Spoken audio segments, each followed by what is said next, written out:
Good evening, good afternoon, good morning, PA folks. It's your man, always George Page, aka the Emperor of Female Bodybuilding Talk, coming to you live on YouTube. Well, folks, we have one more day left of September.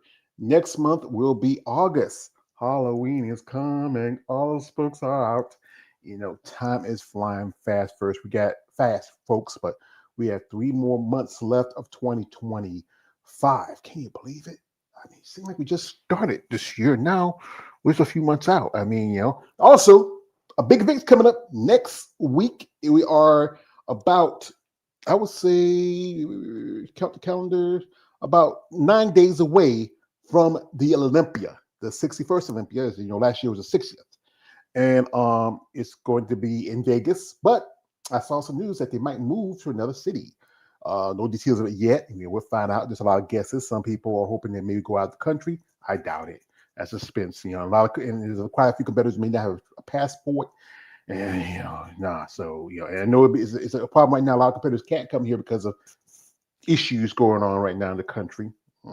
So we're not going to go into that detail. But folks, doing this content and following these ladies and following this sport, I'm a fan. And sometimes we fans have fantasy things, not the type. Well, yeah, certain type of, but this one is called I would call it a fantasy draft.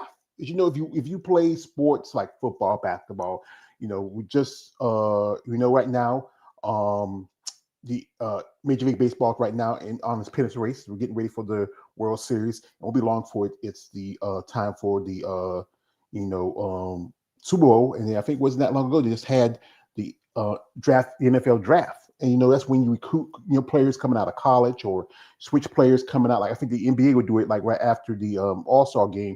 They have they'll draft new players. They pick up players from other teams and switch them up, or there's a lot of stuff going on here. So folks, we're gonna do a little draft. Some ladies who I've seen and have followed that look like they might need to either go up or go down certain divisions. This is just something that I thought about.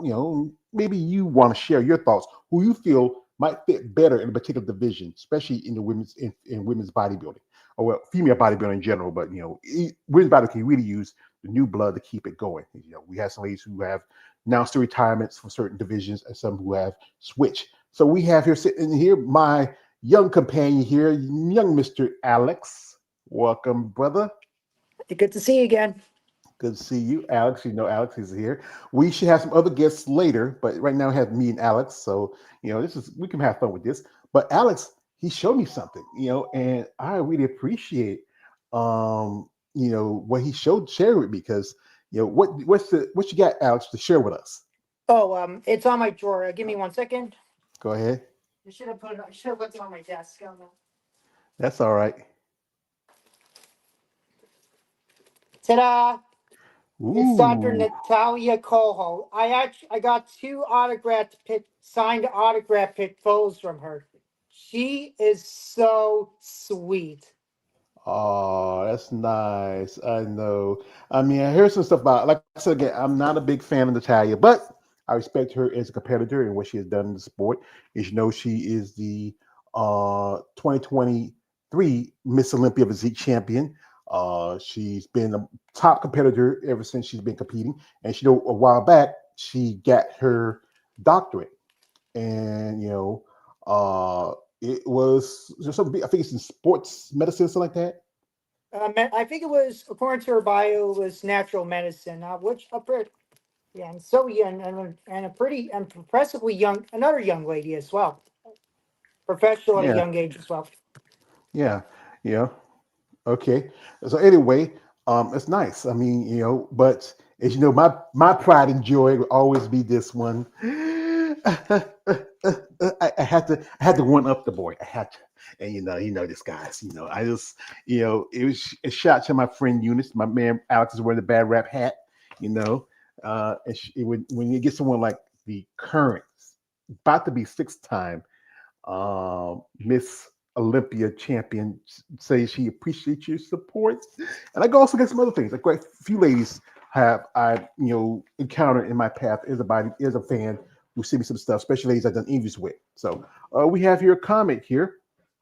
Shout out to Josh Simpkins, and he says this. He says Uh, what's good, George and Alex? Not much, brother. What's good with you?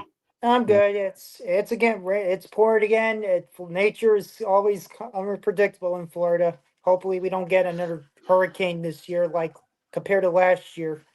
yeah. I know. I was talking with our dear friend Mr. David, who from Female Bodybuilding Forum, and a while back he was going to go to the Olympia that year, but then there was issues. He had to delay the flight and stuff like that, but he was able to make it because he lives in Florida, and it really hit in his area really hard. I mean, so we went back that his mom's lights and powers out for about a few days.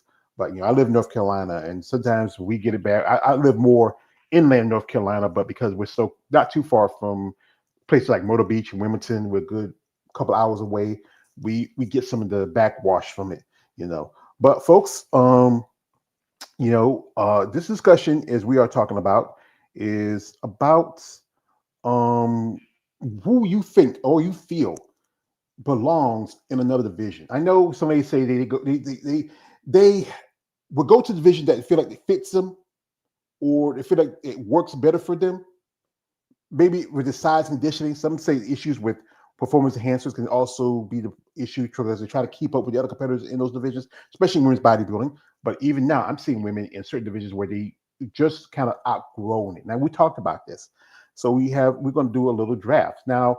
As you know, a while back, one Christina Mendoza announced that she is moving over to wellness. I don't know when she's going to make her debut in this division just as yet.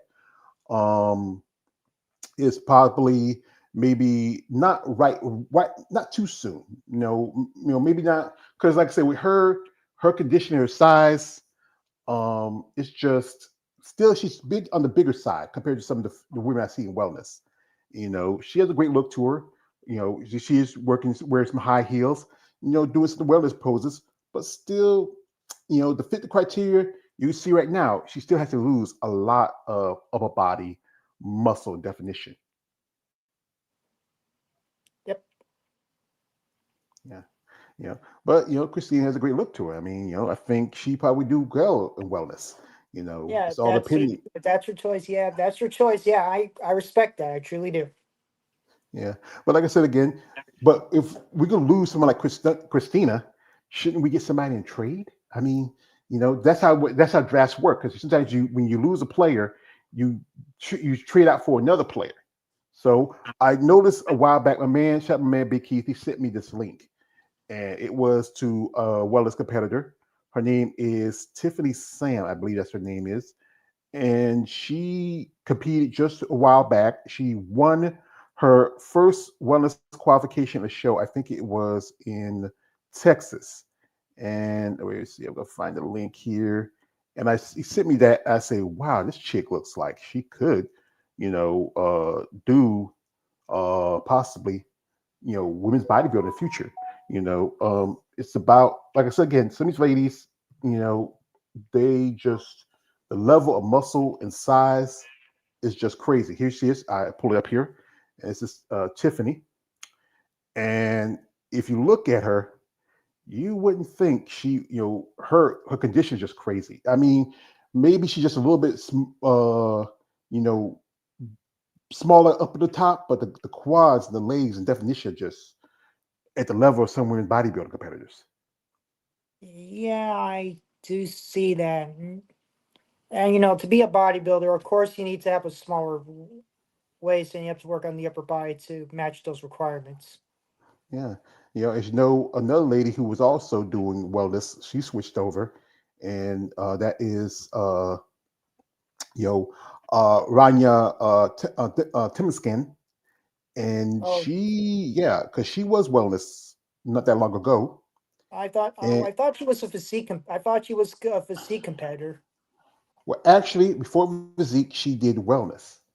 Oh, And yeah, she got her qualification for to get into bodybuilding, you know, through she did a show which was I think it was what's the show name? It was a show out in Las Vegas. It's promoted by um Jay Cutler, where she won because there was only division they had was women's physique, and she competed in that, and she because she was the only competitor there, she got her reach her national qualification for the the USA's that was held in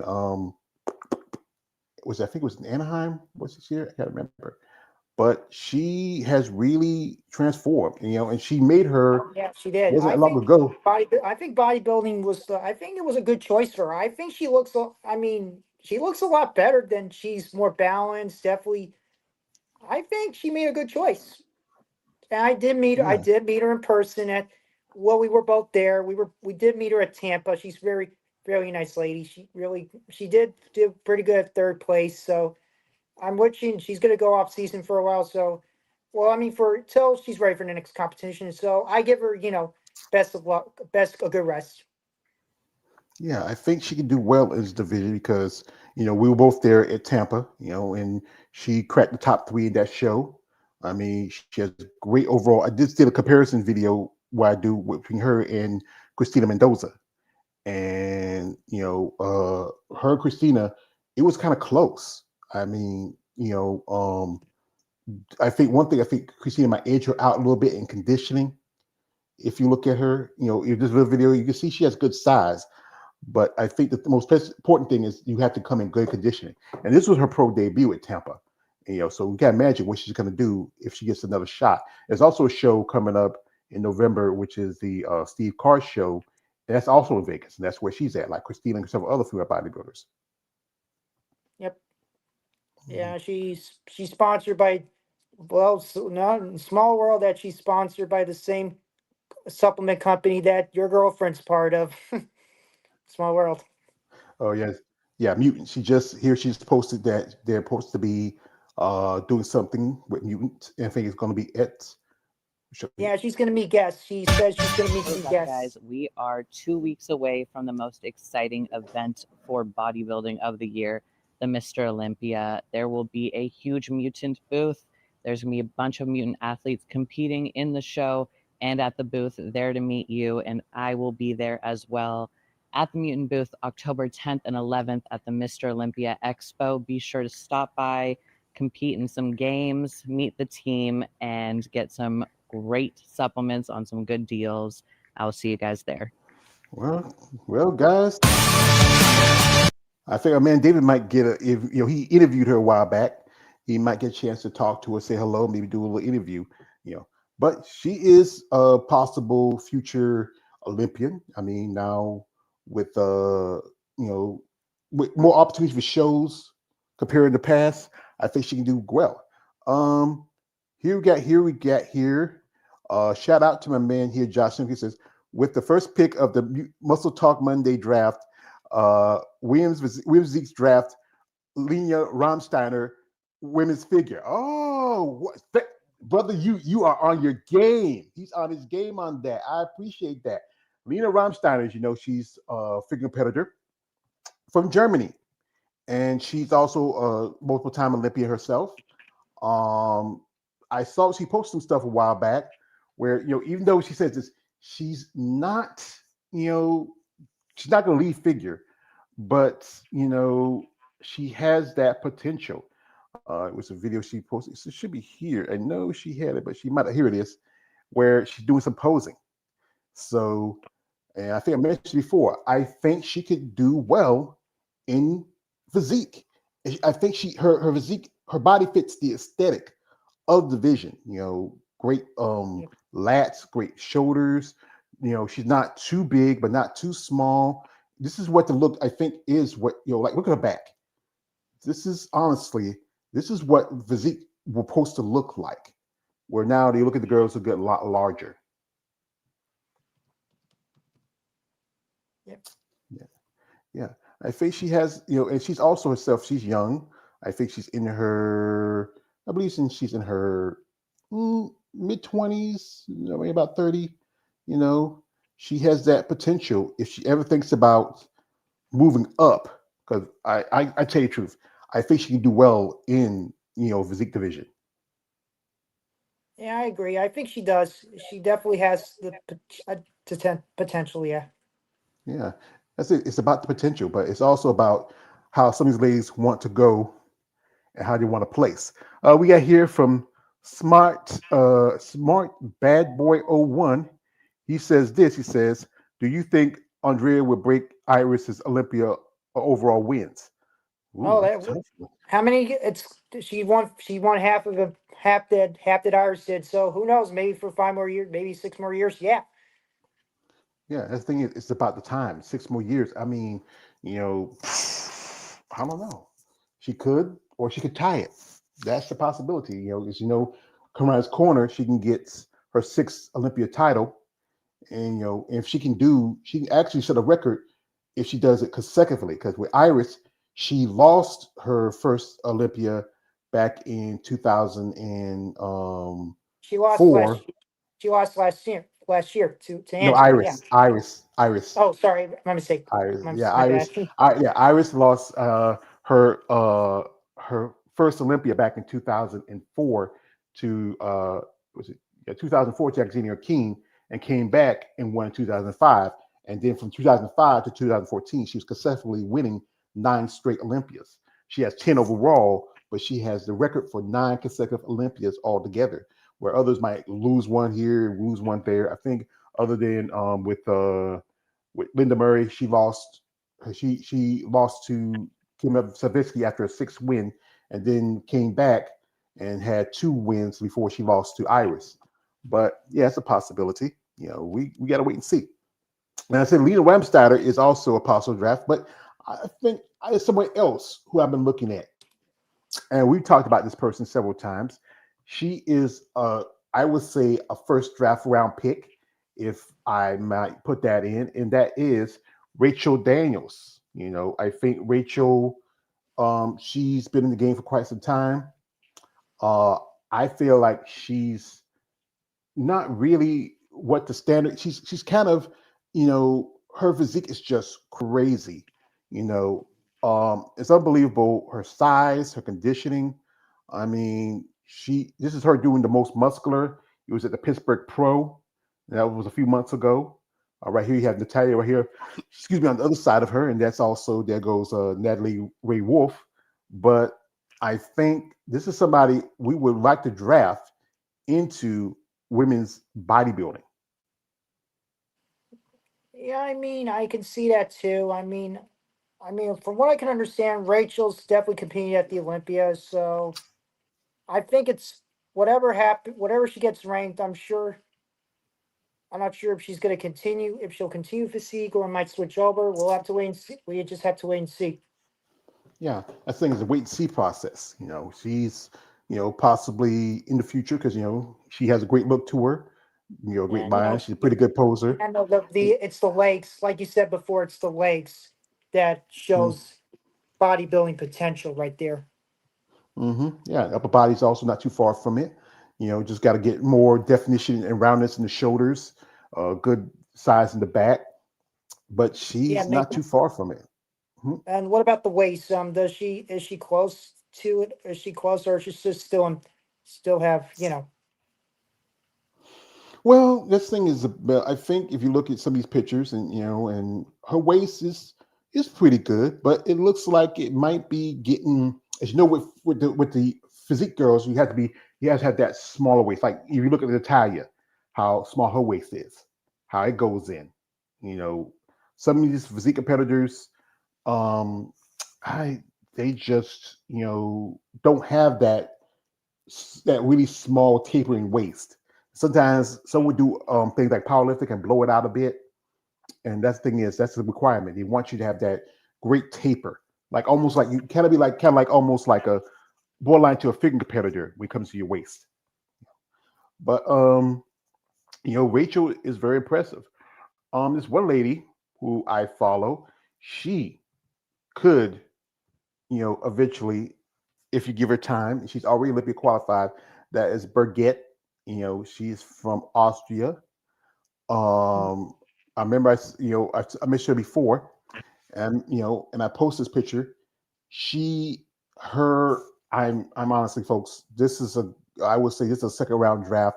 We trade her for another competitor in the future, but I see her eventually moving up to women's bodybuilding. I don't think she's gonna stay in physique too long. Mm, yeah, I can see. I could definitely see again with the legs. I can see that. I do see the shoulders. I do see the deltoids. A little more on. I think of course, to be bodybuilder, you got to also have to work on the V shape, especially her back. Where her back looks pretty good. Here it is, right here. It's a little more detailed. You really see more of a pop.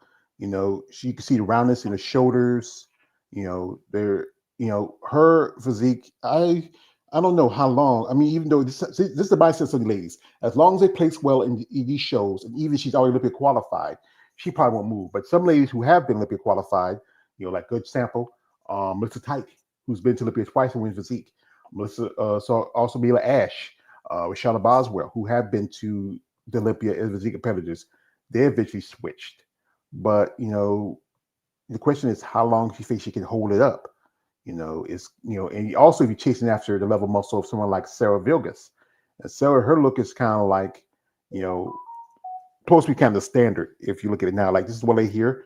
You look here, this Yulia, she's from Russia.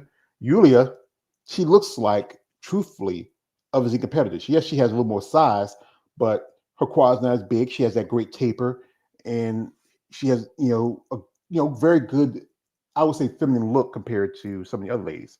Right here, we have Lena Reimsteiner. We both saw her at Tampa, and I think with her, she was a figure competitor, but you look at it now. I think this is where she belongs. She has really grown, evolved. She's still young, just in her early 20s, mid to early 20s. She has still opportunity to grow in this division. This is one lady. Her name is, I think it's Suna Nupan, and I think this is the look of what you want to see in women's physique. Good lines, not too much size, and good muscle development. And here, this is one Miss Kirsten Talek. She's from Germany, and she just competed last month at the Dennis James Europa Championship. And she looks like more like what physique is, where you've seen women now who are getting kind of past the criteria of the division. Yeah. Yeah. But like I said, it's just about the time and the work you face put into. I think some women need to really think about where they want to go with their future in this sport. Right. Mhm. Yes. But this, like I said, there's a couple ladies who I look at, and I'm telling you, I've I look at them. They could be one. Most definitely is a women's bodybuilder, and there's one that has potential to become women's bodybuilder. If she ever thinks about it, she did had a stint in it for half a minute, but she didn't compete after that, and that is, I'm about to pull them up. We have here, it's just side by side of Zama Benta and Lavinia Barros. Now, Zama, she's from Brazil, just like Lavinia. And if you follow Zama, her back, her shoulders, the traps are just crazy. I mean, she's been a top three competitor in Olympia before. She's done pretty good. Like I said, we both saw her when she competed last time at Tampa, and she's just her condition is just crazy. And Lavinia, she's not too far behind that. I mean, she's a young competitor herself, and she's still growing and developing as an athlete in bodybuilding. Honestly, I think Lafayette might, because of her new approved conditioning, I think she might rank a little higher this year at the Olympia. I really do see that Dom and Amanda really gave her a lot of training, and I think it's paying off pretty well this year for her. Yeah, that's the thing is like she's working with Coach Dom, who is the boyfriend of Amanda Machado. As you know, Yeah, no, Amanda's that's what I was trying also, to say. Yeah. yeah, Amanda's already Olympic qualified. We got here another my man. Shout out to my man, Josh Simkis. He says this. He says this. He says, the next draft pick for the Muscle Talk Monday draft women's bodybuilding uh, uh, draft, Julia Schoenred, women's physique. I don't know. She. Can we have a picture of her for a second and see what? About to pull it up. I don't know. She's impressive, but I don't know if she's women's physique, if she's women's bodybuilding. I doubt it because she actually when she turned pro, she was competing, as a figure and a physique competitor. Um, mm, I don't see it. I think She she looks, does yeah, I well think she in. looks fine. She looks fine the way she is right now. I can, I'm, yeah, I can. No, I'm looking to see. I mean, her back. Looking at the size of her back, the size of her legs, arms.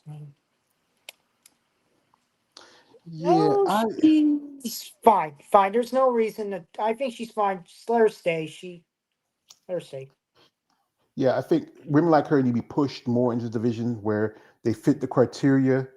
I don't think she will do as well in WBB women's bodybuilding. She has a good shape to her, but I think it fits for women's physique. I mean, some competitors, yes, so I see some women that are quite large, and you think that that's one thing we see them like on social media or when you see them at on a live stream, but we see them up close and personal. They're not as big as you think.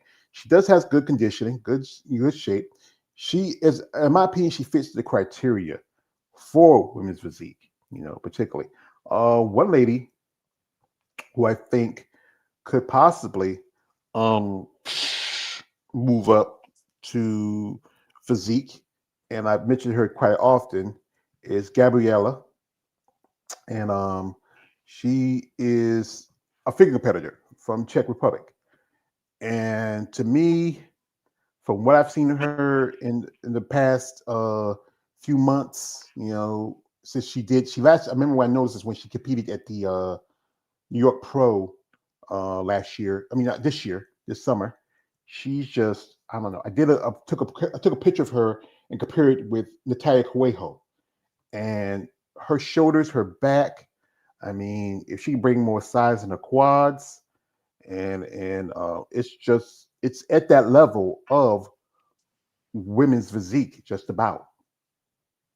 Hmm,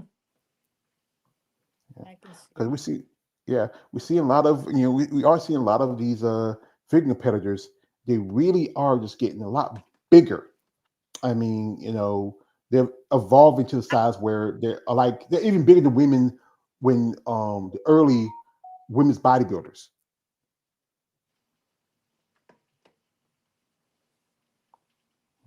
I can tell. Yeah, yeah, so she's one good example of that.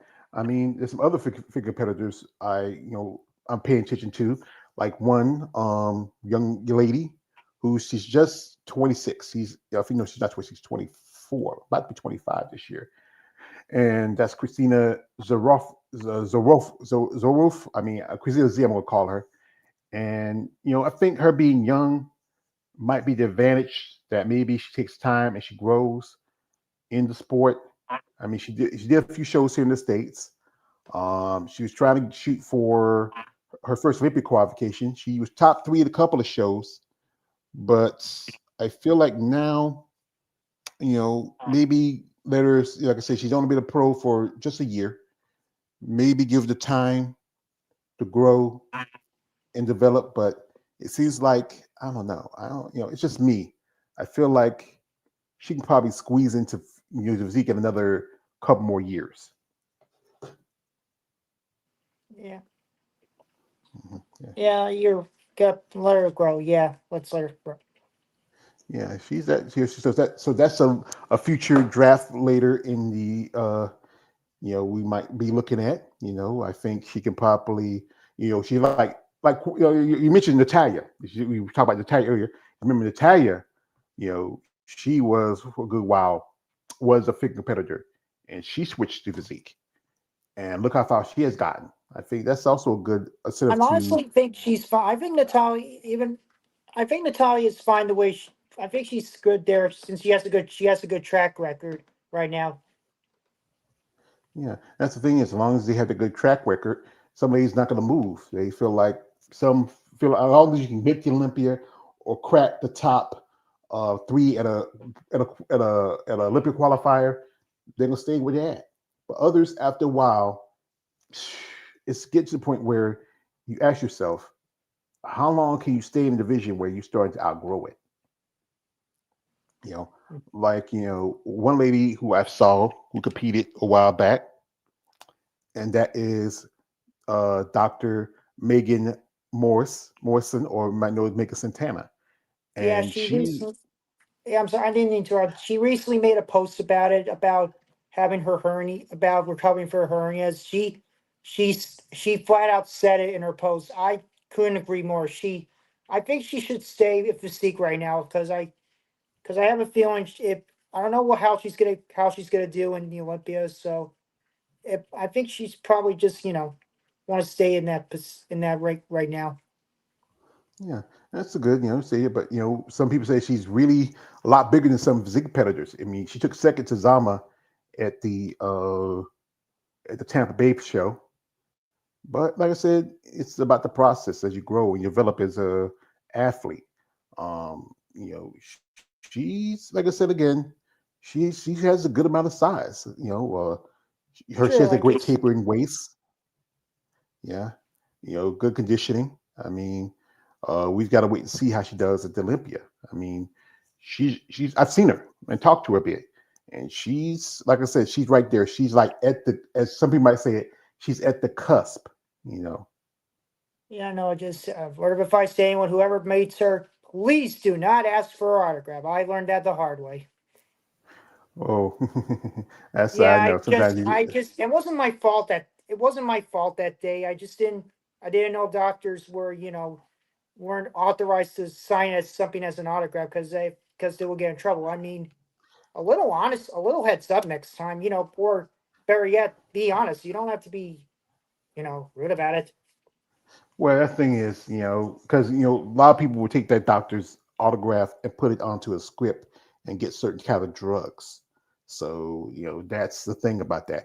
We had a guest from yesterday, the lovely Mrs. Randy Dean. She says Sarah all the way. She's a fan of Sarah Vilgas. Hey, Randy, if you want to come on, the link is in the comments, or I can send you a link. You come in and give your thoughts. Who you think would you like to see switch divisions in the sport of bodybuilding? Who is she?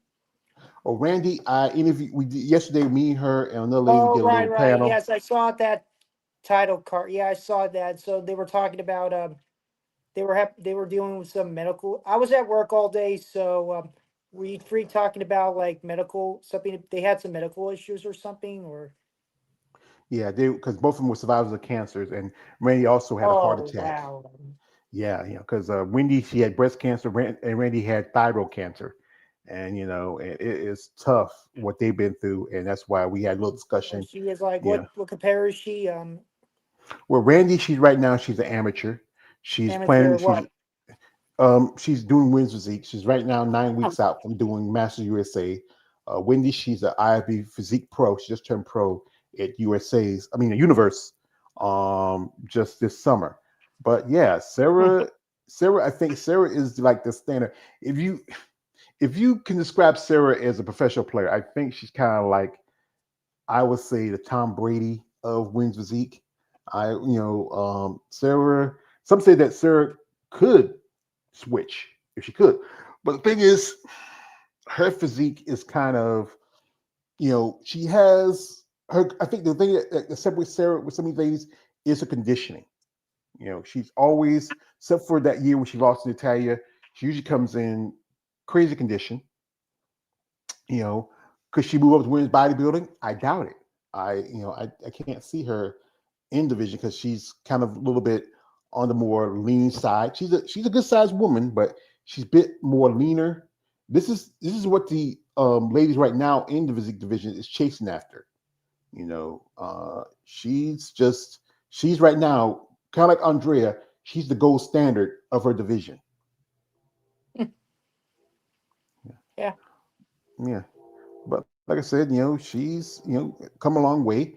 There's a debate that the judges set the standard of this division to her physique. You know, she has, she's not too big, not too small, great, small waist. She has great density and muscle. Her conditioning is pretty. It's always been on top, except for the 1 year when she lost to Natalia. And her back, her glutes, her glutes are just crazy. That's one thing about glutes. She's always has crazy condition in her glutes. Good development in her back. I mean, like again, she wouldn't be do as well in women's bodybuilding because she's very undersized. Broad shoulders. I mean, just top of the line right now. Yeah. And she's on her way possibly for a fifth, um, Miss Olympia physique title.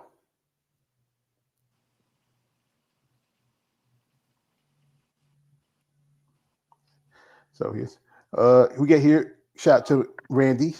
She says this. He says Sarah sets the standard for what women's physique should be. Yeah, that's the thing is she sets the standard, but then you have some women who are not following that standard, and because the chase for that standard, I think they're surpassing what the criteria is supposed to be for the division. That's why some women I think should really consider where they want to go.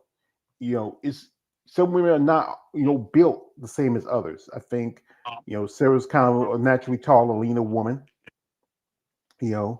And that's the thing. This is from Pro League Vice President. This will be your Mr. Olympia recap for the women's physique division. In first place, we had Sarah, who obviously retained her title. Overall, I think Sarah brought a great look to the stage. You see she has very good balance and overall muscle fullness. Everything about her physique really pops a lot on stage. Her conditioning is, again, just like last year, right where it needs to be. In every pose, basically, she has very good balance overall. Front double, side chest, back double, side tricep and abdominals and thigh. The midsection was detailed and popping, so her ab and thigh look great this year again. The only thing I would say for her is in the back double bicep, she has the depth and the detail back there, but during the show, the back double bicep just wasn't popping as much in the back itself, in her back pose. I think that's really the main thing that she can work on going into next year and improve upon is,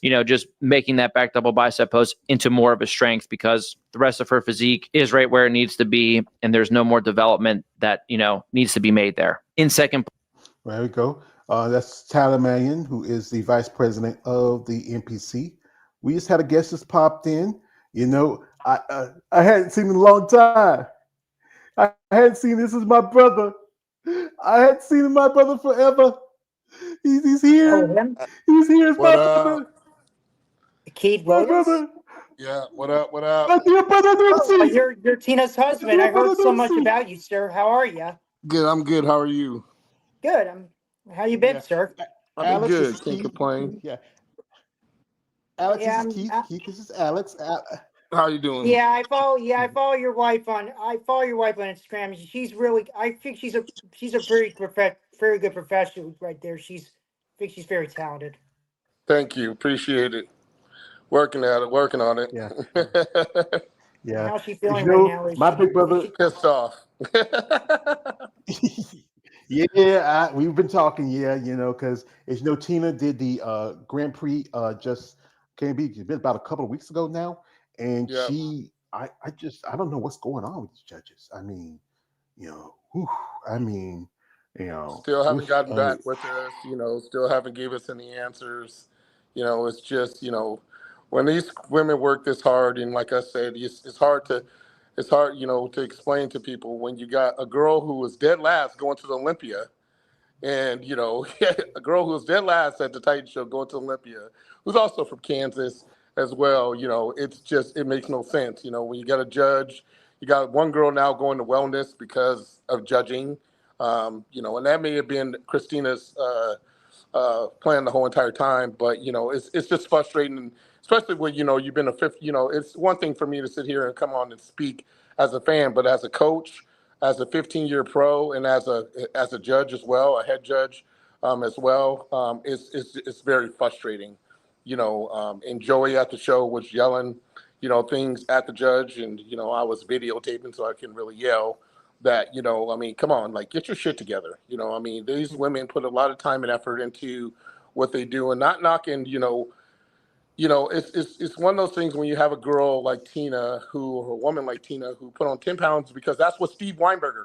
So, you know, we're talking about the head judge of the Olympia. We're talking about the head judge of the Arnold telling, you know, and other people telling us what we need to do in order to get ready for the next show. And that's what Tina did. And she put 10 pounds more size on, didn't lose any conditioning. If you go back and look at the pictures, and to be ninth, to place, no offense, and I'm not trying to offend anybody, to place behind fucking girls who weren't even in shape, not even in shape.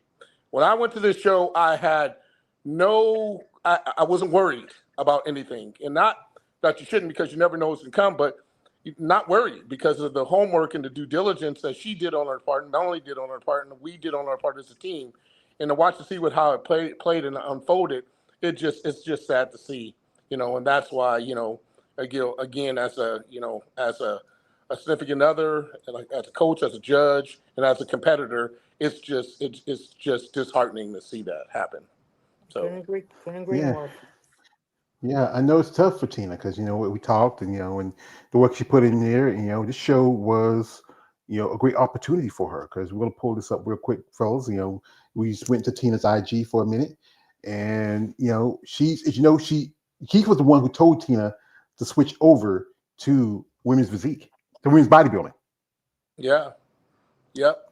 You know, and again, you know, when I'm looking and I'm sitting here looking and comparing picture by picture to every other girl, you know, I mean, you know, the girl who wanted Dasan, you guys will understand when she gets to Olympia stage what's going to happen. Yeah, I looked at her size. She doesn't look like she does have. She was lucky, but I don't think she might not make it to the top 10. I think she might rank a little lower than she might anticipate. And again, you know, it's just like Joey kept saying. I love what Joey does. This is women's bodybuilding. You know, this is not women's physique. This is women's bodybuilding.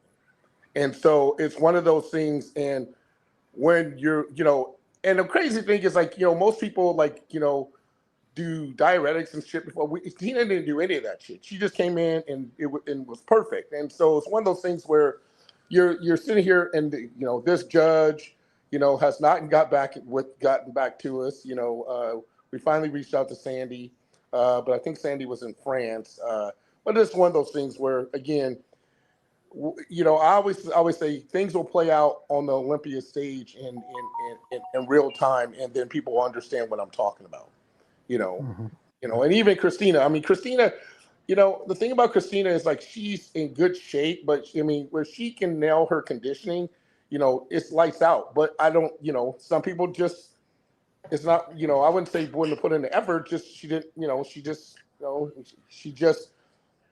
again, when you're losing, and when you got some girls losing to girls they just beat at a show 6 weeks ago, a week ago, and losing, and you're looking at these judges and scratching their head, like, you know, like, women bodybuilding don't do a most muscular. That told me everything I need to know about a judge right away. Like, you're doing a most muscular pose. What the fuck are you talking about? You know, and looking at the girl from Costa Rica, looking at Ava, you know, and again, no disrespect, but again, I am a judge. I'm a judge. I'm a fucking 15-year pro. 15 years I've been in this game.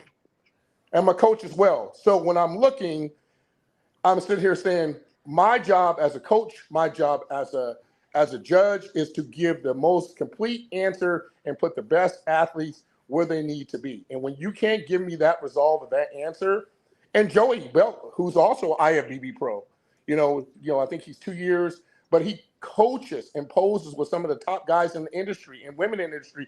And we're both looking at each other and shaking our head like, what the hell is going on? You know, we're not just fans anymore. We're coaches. We're competitors. And Steve always said it to me, you know, the best. And I trust Steve because, you know, Steve is the best there is in the game when it comes to judging.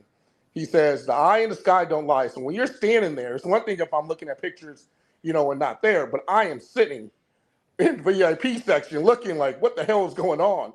And if you listen to the video, you can hear Joey's like, this is women's bodybuilding. Go down your checklist. And even the girl Santos, when she got off the plane with Tina, was like, they're looking at this judge who is completely confused on what he's actually doing.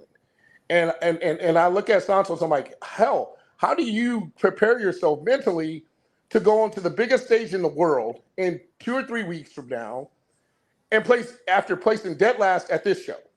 And a week before, you at the Rising Phoenix and went third, to Andrea and to who was the second place girl? Oh, and to Natalia. Yeah. Wait, Alex, you all right, brother? I'm fine. Sorry. That's all right. Wait. We got a comment here. Shout out to my man, Josh says, with the next draft pick of Muscle Talk Monday draft women's physique draft, Amanda Almodova women's figure. Oh, I mean, yeah, I know what he's talking about, because Amanda, I think she last competed at Chicago a while back. She's done the show a couple of times. She's only been a pro this is going to be her second year as a pro in figure. Could she do physique? I'm going to pull up her picture and link. You want to check it out. You might give y'all thoughts. I said again, some of these figure competitors are getting to the point where they're starting to look closer to WPD.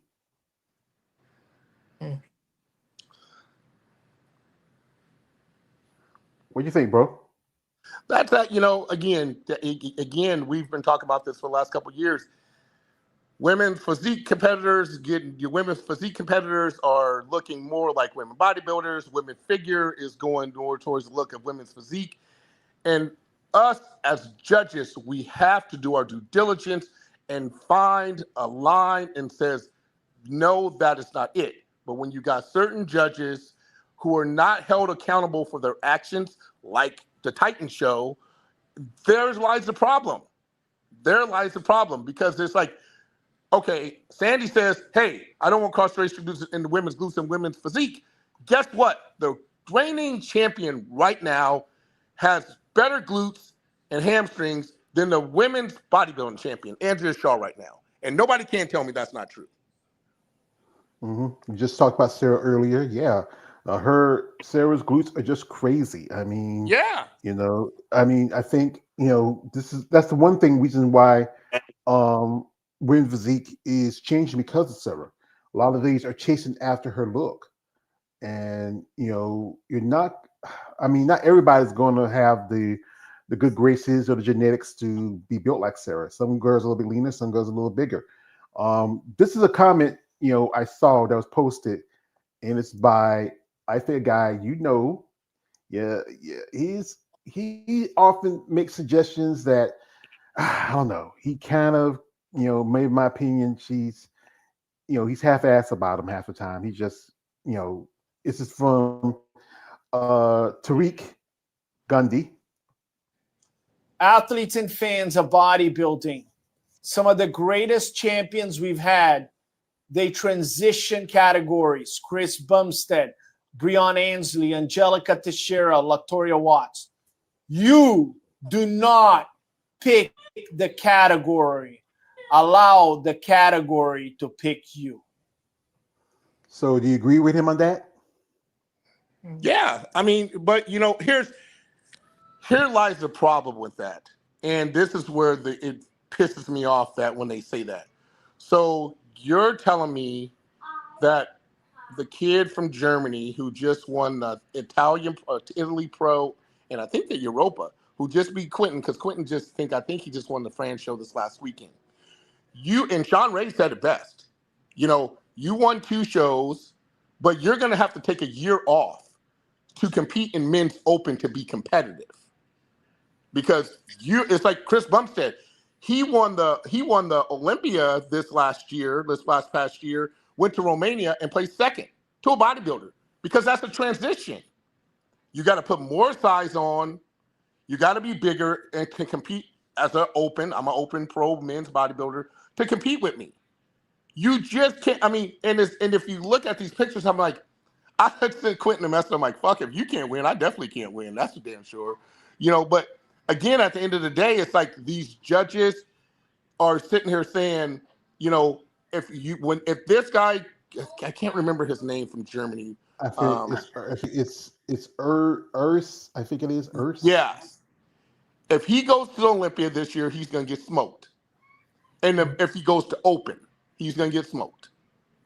Because he and Sean Ray, who's a Hall of Famer, who speaks from the hip, told him, he's like, you're going to have to, he goes, to place 9th or 10th at the Olympia, why would you do that? Why not take the year off, come back where you can make the more improvements, congratulations on winning the show, make more improvements, and then come back and be more competitive? Because you've seen the lineup for the Open men's bodybuilding. You think this guy can place in the top 5? Absolutely not. No, because even though Heidi's not gonna compete because of the issue with the visa stuff. When he's getting blocked. You still got guys like who? Derek. Heidi Chopin. He's here in the United States already. Oh, he's here. Oh, yeah, he showed up like last week. Oh, yeah, brother. I don't pay attention to the guys that much. Yeah, but he's here, the States. Hmm. Him and Hani thanked everybody about getting him here, and he's there. He's been here for 2 weeks now. Yeah, so he's here. So that means that he's gonna be shooting for his opportunity to try to to win the Olympia. You still gotta get past Samson. You gotta get past Derek. You gotta get past Hade. You gotta get past Nick Walker. You gotta get past the top 5 guys. It's a tough lineup. And like Sean said, to be 9th or 10th going into Olympia, where you could possibly be pushing in the men's classic, now that Bumstead's going, is wide open. Why would you change? If you were 3rd last year in classic physique, why would you change? And the only reason why, and I'm just speculating, is money, because there's more money in Open men's bodybuilding than there is classic. That's the only reason why, And so, and part of the reason why some of the women physique competitors, which it sends a bad message to some of these women's physique competitors, because it's such a clusterfuck in women's physique right now with so many girls, that they think their opportunity is better going to women's bodybuilding than it is staying in women's classic or women's physique, because it's so jam-packed with, a good competitors, in my opinion. Mm-hmm. Yeah, because nobody's that, because just the last show they had women's physique, that was the last show was the Europa show. We had like 14, 15 women, but the Rising Phoenix had a little over 20. And that's the thing, it's a numbers thing. But then there's some women who are just, like we were talking earlier, some ladies who are just, like I mentioned, Richard Daniels, who are kind of, they look like they're maybe they take a year more off and bring in the size. They can do well in women, because you can do well. Like, a good example, Sherry Pirami. She was women's physique, and she made that switch. And look what it done. She got 2 Olympic qualifications, which she couldn't probably get. Angela Yo, Angela is a good example. Chelsea, Chelsea, she turned pro in women's bodybuilding at nationals. And I mean, they all do. Andrea Shaw, the current champion, she was women. She turned, but again, it's a transition over time. Think about all the champions, like Alina Popa was. It was Helena before Andrea. There was a lot of girls before Andrea became Andrea Shaw. Who's a great champion. But it was a transition phase of putting on the size, putting on the muscle in order to be competitive in that category. It just doesn't happen overnight. And the signs that the signals that these judges are sending, was Maya the first year. Remember when Tina competed in, I think, the New York Pro via Tampa. And Maya, remember, she was last in Louisiana, came to New York and looked stellar and won the New York Pro.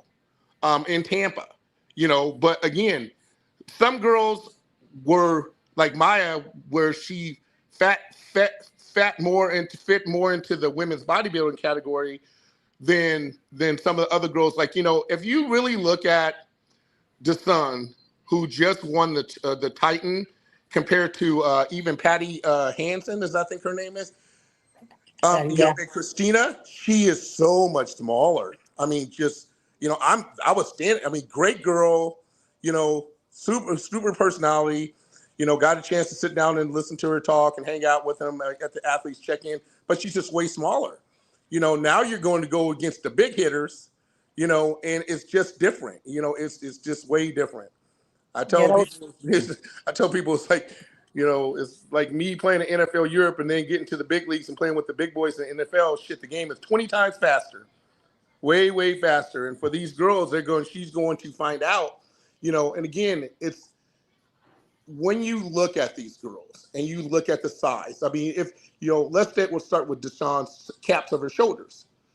I mean, you stand her next to Andrea, you stand her next to Andrea Yo, you stand her next to even Patty Hansen. I mean, in my opinion, Patty Hansen was more complete than Deshaun. And to be honest, I mean, the problem that I have is when you take a smaller competitor, and I'm not, you know, because Flex Wheeler always told me, don't worry about what the scale says, but worry about what the mirror says. And when you're sitting there looking at her and the whole complete package, she needs more depth to muscle. I mean, here's the thing. If you're going to tell Tina she needs more depth to muscle in her back, then what are you telling Deshaun? Because if you put up a back picture with Tina versus Deshaun, it's not even the same category. With depth, nothing. Then you sit there and says, okay, they told Tina because Tina's 5'9", we want you bigger. So then again, you put on size on her legs, which I trained her this last 6 weeks and pounded the shit out of legs, and she came in 10 pounds heavier. So what are you telling her? If she is almost, I would say, 20 pounds lighter, what are you telling her that she needs to do in order to get ready for the Olympia? You're just sending a bad message. I'd rather for them to put Patty in the mix than to send her. You know, because at least Patty would be a little, because Patty reminds me of Sherry. It's just more, I wouldn't say complete package, but more a complete bodybuilder's package than what she's bringing to the table. And I'm not trying to knock her because, you know, she can't control the judging, but understanding, you know, the reality is the reality in a week or two from now, we'll all see what the hell I'm talking about. Yeah. Exactly. Well, we have a comment here. Yeah. We have a comment here from somebody we had here for a long time.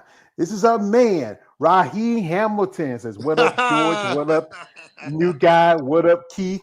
Well, the new guy's named Alex Raheem. I'm the new guy. Yes. I'm the new guy. You're the new guy, because Raheem, Alex. Also, folks, let's congratulations, because Raheem got married some time ago. Congratulations, wow, son. Congratulations. Oh, congratulations. Congratulations. Remember he was talking about getting married. You know, I think last time he was trying to get his marriage license. But you know, Raheem, the link is up there. You want to come in and give your thoughts. But yeah, if you mentioned Patty Hansen, you know, she started following me on my IG. Patty, I thought if it wasn't going to be Christina, it was going to be Patty, because I think she fits more the aesthetics of women's bodybuilding. Because you know, she herself is also like your wife. She's won the Miss International title. You know, she's competed in quite a few shows. There's a setback of one show where she almost died on the stage. But you know, I think it's that level of muscle maturity. Yep. That you know, I think maybe condition might need to be a little better, but she's not too far from someone like, you look at someone like Hella Trevino, or maybe Alina, you know, but she's not too far from it. Absolutely. I agree. You know, I mean, she looked pretty damn good, you know, and like I said, no knock to the Sun, you know, because she is the champion. She did win. But, you know, me as a judge, the way I would have judged it, you know, is completely different. And I understand people say, oh, well, you got this biased opinion. Because I said, here's the thing. I've judged a lot of shows where I had competitors in shows and competitors that lose to other people just because they're better. So you have to have a subjective point of view. And again, like I tell people all the time, you're talking to a 3-time runner-up at USA's and Nationals, so I get it. So I got to be completely transparent and honest with an athlete, regardless of who they are when they go on stage, so that they don't get screwed over. Right. Mm-hmm. Yeah, and we talk about how I think the IFBB needs to sit down and set the criteria and stick with the criteria originally that was created for women's physique and other divisions. The men, y'all get a little more allowances because it's only technically 3 divisions. You might as well say 212 is getting pushed out bit by bit, and you with men's classic, you can come a certain way. You have to have that great classic throwback look to like Frank Zane, Arnold Schwarzenegger, or something like that. And to the men open, I think guys like Ronnie Coleman, Jay Cutler, a couple others guys were set for standing for that division. And then you look at, I don't pay too much to men's physique or aka bikini, but all you gotta do is have a great upper body and you get tiny little legs. Yeah. Mankini. Mankini. But the thing is, we talk about how I would like to see more women move over because that will one thing to help women's bodybuilding. If we see more ladies, that's why we're doing this little draft. Like we're looking at the ladies now who could possibly do well in the division, but they're kind of my mindset. I think they feel like they're pigeonholing themselves, thinking, okay, I can do well in this division as long as I can place in this show. But then we mentioned people like Sherry and people like Michaela and people like several other ladies who I mentioned before who they made the move and they're doing well. Like one person will pull up because I think she is. You might as well say she might do well this show with that is Melissa Tyke, and she I just see pictures of her, man. She's that was the one girl that I've seen when TNA competed against Chicago. I said, hey, I can take an L. Hey, I can take an L all day to somebody that comes in that complete all day. I have no problem with that. That girl from the last time I seen her at Worlds, remember, George, that I talked to you, I told you I spoke to her, and I think I don't know if her boyfriend or fiance or husband, whatever, and tried to get him to come on the show, to now, holy shit, has that girl did her homework and her due diligence. So I don't have a problem with that. I have a problem with that. And I guarantee you that she will be in the top 5 at the Olympia. I guarantee you that. I guarantee you that. Yeah, I can see that. I definitely see that. Yeah, Oh, I'm sorry. Do you want to go first, George? What do you say, Alex? I didn't want to interrupt. Go, you go ahead. You go finish. No, I did see the photos. No, you go ahead and finish. Another person went from figure to physique to bodybuilding. I think, I definitely see in a similar direction what Andrea was going for. I definitely see. I agree with Keith. Definitely top 5 for me. She's got Muscle Belly's complete package from head to toe. I mean, man, it's. I mean, she understands. It's like the girl who won the same weekend Andrea won the world championship over in Europe. If she would have brought that package to the Rising Phoenix, I believe that she would beat Andrea, to be honest. I mean, and I can't remember her name. The girl who won was the same weekend, but she was just complete from head to toe. And again, I don't, I say that with a pause because I know how Andrea, like last year when Andrea lost to Angela Yo at the World Championships, and then went back and said, okay, I got to come in drier, harder, tighter, and retain her title because she is the standard, But we will see, because standards do change, we will see if that's the standard in which Sandy and Steve, and I'm more so Sandy and Steve will decide if they want to go with. And again, I would say looking at the picture of Andrea Shaw at the Rising, I would say she probably was like 80%. She wasn't 100% at that show, knowing that she has some time and knowing the lineup and the competition, that it wasn't a big deal because she could come in a little off and still win. But like when you go to the Olympia, it's like I think I've heard people say this: to knock out the champ, you got to knock out the champ at the biggest show. So you got to come in.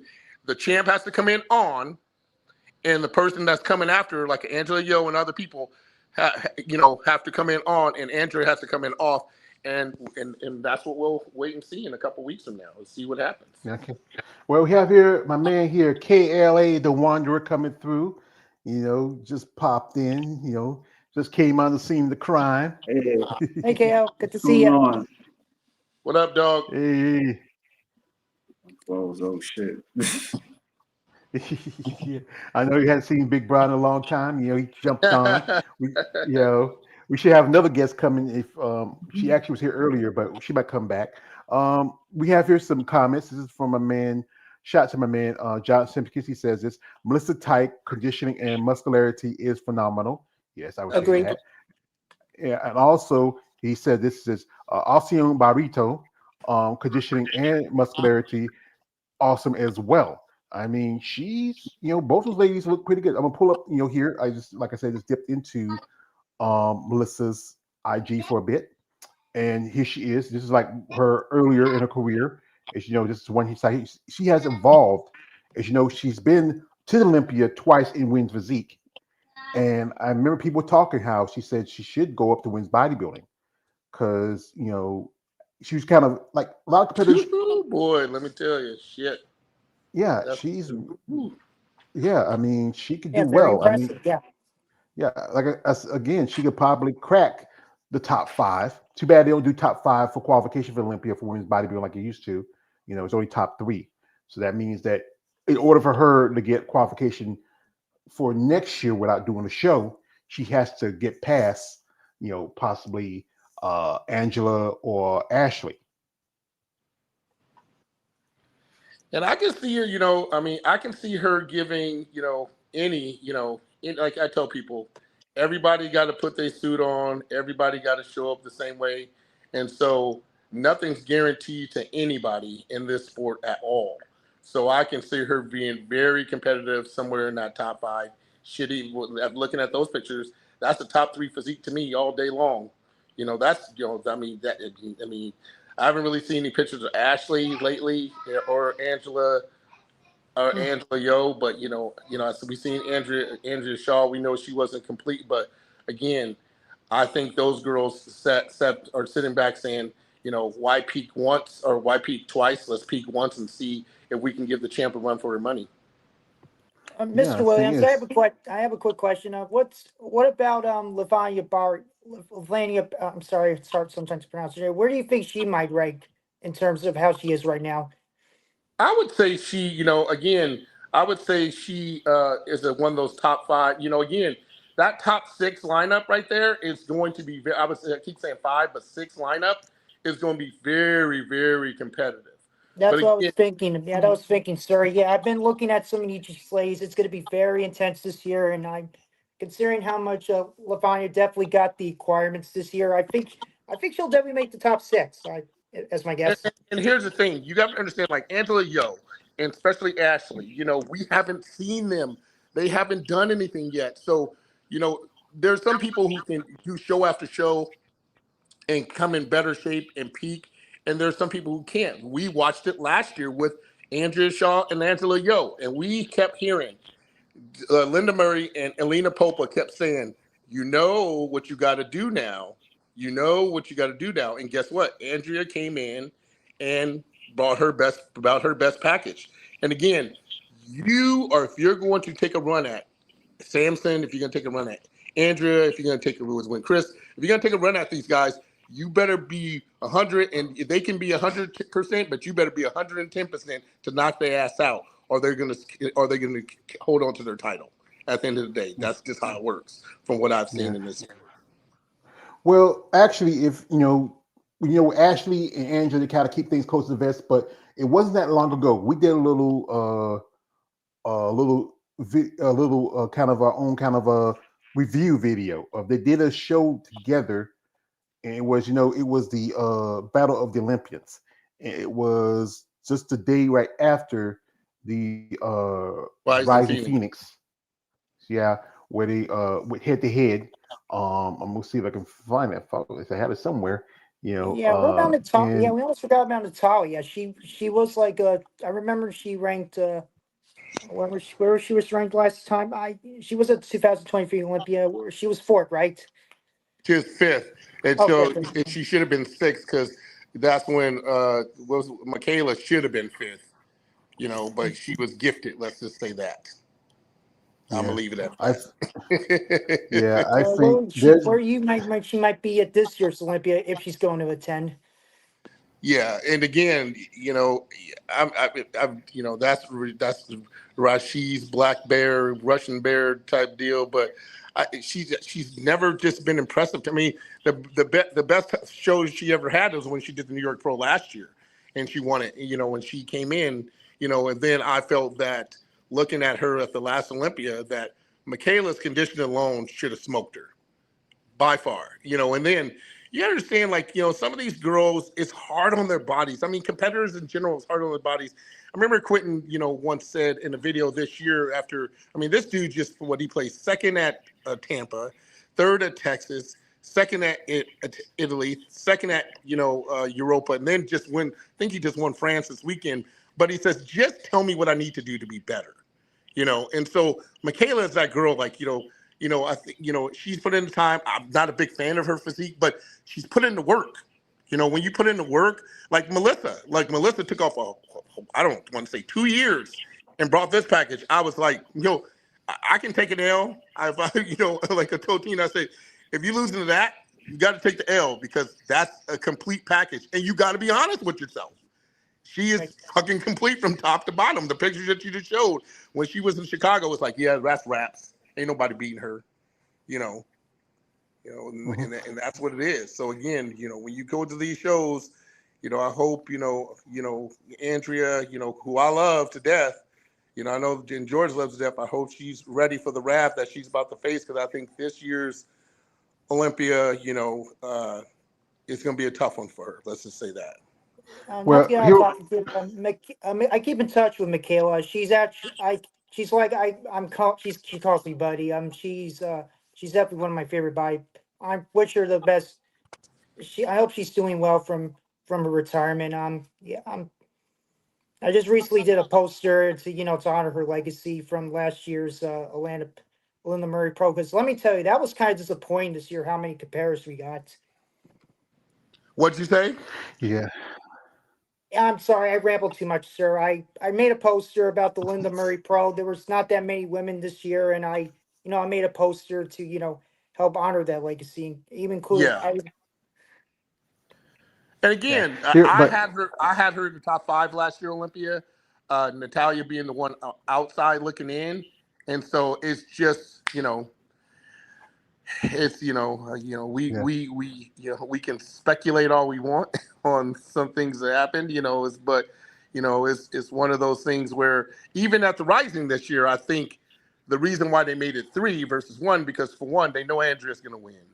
And so now you got girls saying, well, why would I go to this show if I'm not going to win? I'm just wasting my time, So I think they changed it because they knew that Andrea was always going to take one of those spots. And now you have Natalia and Santos, who, again, my whole thing is, if you're a girl who was top 3, and I understand it was only 5 girls, and the redhead girl, and the week before she just beat her. What was the girl who with the red hair? What was her name? Monica? Yeah. Well, she was here earlier. Yeah, she was here earlier.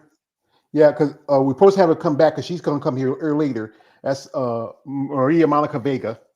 And, she reached out. She saw Dad was doing this. She reached out. She wanted to be a part of it. I was hoping she'd come back, because I know she said she'd get ready. But she'll be back here later, and she wants to give her views of who she thinks might need to switch up to women's bodybuilding or to other divisions, because, she saw it. She said it was a great discussion to talk about. Because there's so many women's physique competitors. Yeah, and she was at Rise of Phoenix, where it was just her, Andrea, Natalia, Amanda, and Michelle Brent. Happy birthday to Michelle. She's turned 68, yesterday, 68 years young. We have here a comment from a man, XA23. Hadn't seen my brother in a while. He says this. He says, "Happy Monday, Big George and panel." Thank you, brother. Thank you. Happy Monday to you. Yeah. Also, as as we're talking about, some of these women, like if we did the other day, we did last Monday, we did a little review of the ladies from the Battle of the Olympia after the Rising, and we'll play a little bit. And you, brother, I don't know if you've seen it, but yeah, I'm telling you, these ladies look really impressive. I mean, so we see, we go here, and they really come. I mean, I'm just, this is like I said, this was just about 3 weeks ago. Yeah. And you look at people like, Come on, Mama. Get it, Angie. Hey.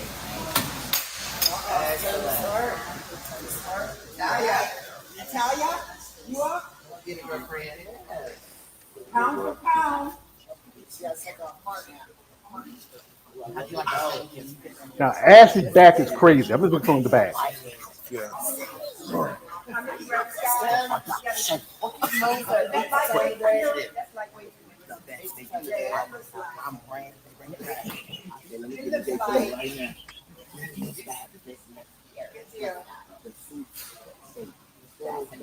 Now the tie's really pretty much covered up. We don't see too much. Love it. Here we go. Come on. Up next. All right. Let's see that back. I saw that wide back, girl. Working that back. Not just that. Amongst other things. Progress has been made. Right. Love y'all. But this is the whole point, you know. We know. Every year we stepping on stage better. Yeah, every year you're stepping on stage. The goal is to always be better. Yeah, always. Yeah, you definitely brought it last night. Yeah, but we put some work in. Oh, have mercy. Yeah. I know we did. I felt like I was in boot camp. Here comes the champ. All right, Miss Olympia. Here we go. Come on, man. She said 28 days, y'all. Yep. Converging on Las Vegas.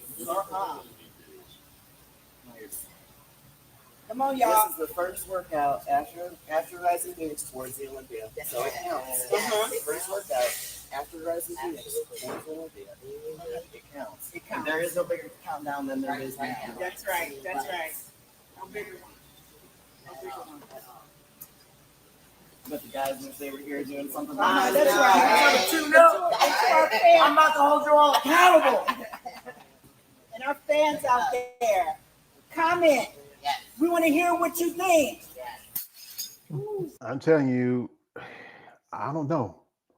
If you can say this was 27, this was very much about 2 weeks ago.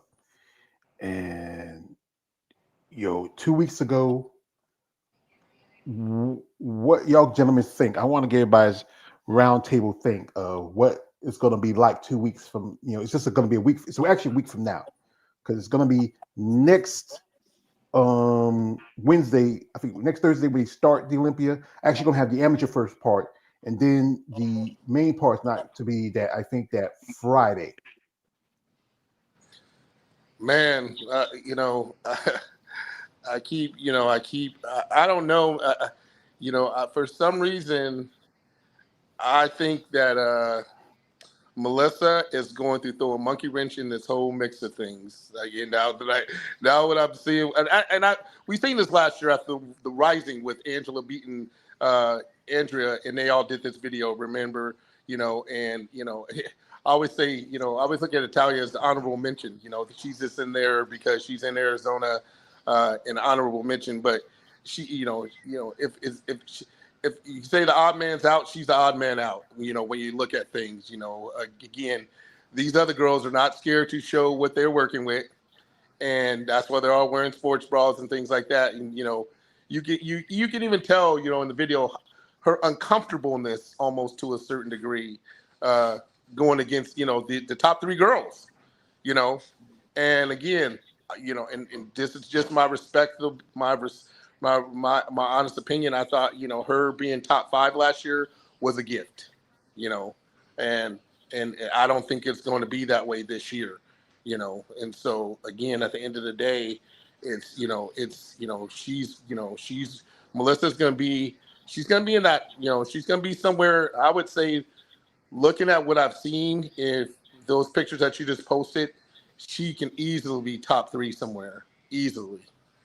Mm-hmm. Yeah. I can see. I can see that. Definitely see the potential. Yeah. Yeah. Mm-hmm. I mean, look at me. If you look at those pictures, no tan, pasty skin, top to bottom, glutes, hamstring, tie-ins, back, delts, shoulders, everything. And again, the problem that I have is when Joey was at the Titan show, he kept telling the judge, It's just like you said, George. Go through your checklist instead of having to look around. Go through your checklist. And your checklist, there's not a fucking most muscular on the checklist. I'm a judge. I would never say most muscular women to the front double bi, front lat spread, side chest, side tricep, back double bi, back lat spread, and the front abdominal. That's it for women's bodybuilding. There's no most muscularity because they don't want them channeling towards the men's side. And when you do that, you're channeling towards the men's side. And so, again, when Joey said that, he was like, go through your checklist. And not saying the most muscular made the outcome, but go through your checklist of what the definition of women's bodybuilding is.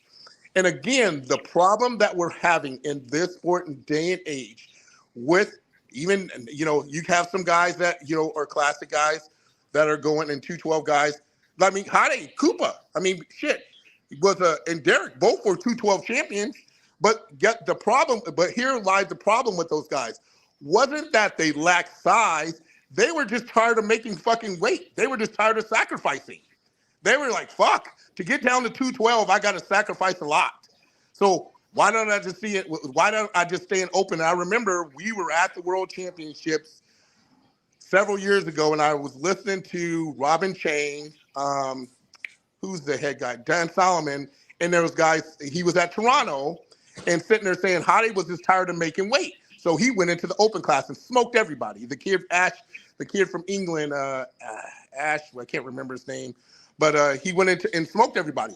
So there's a difference between sitting there saying, okay, can I make this transition and do well and win, or am I making a transition to go in there and just be a number at the Olympia?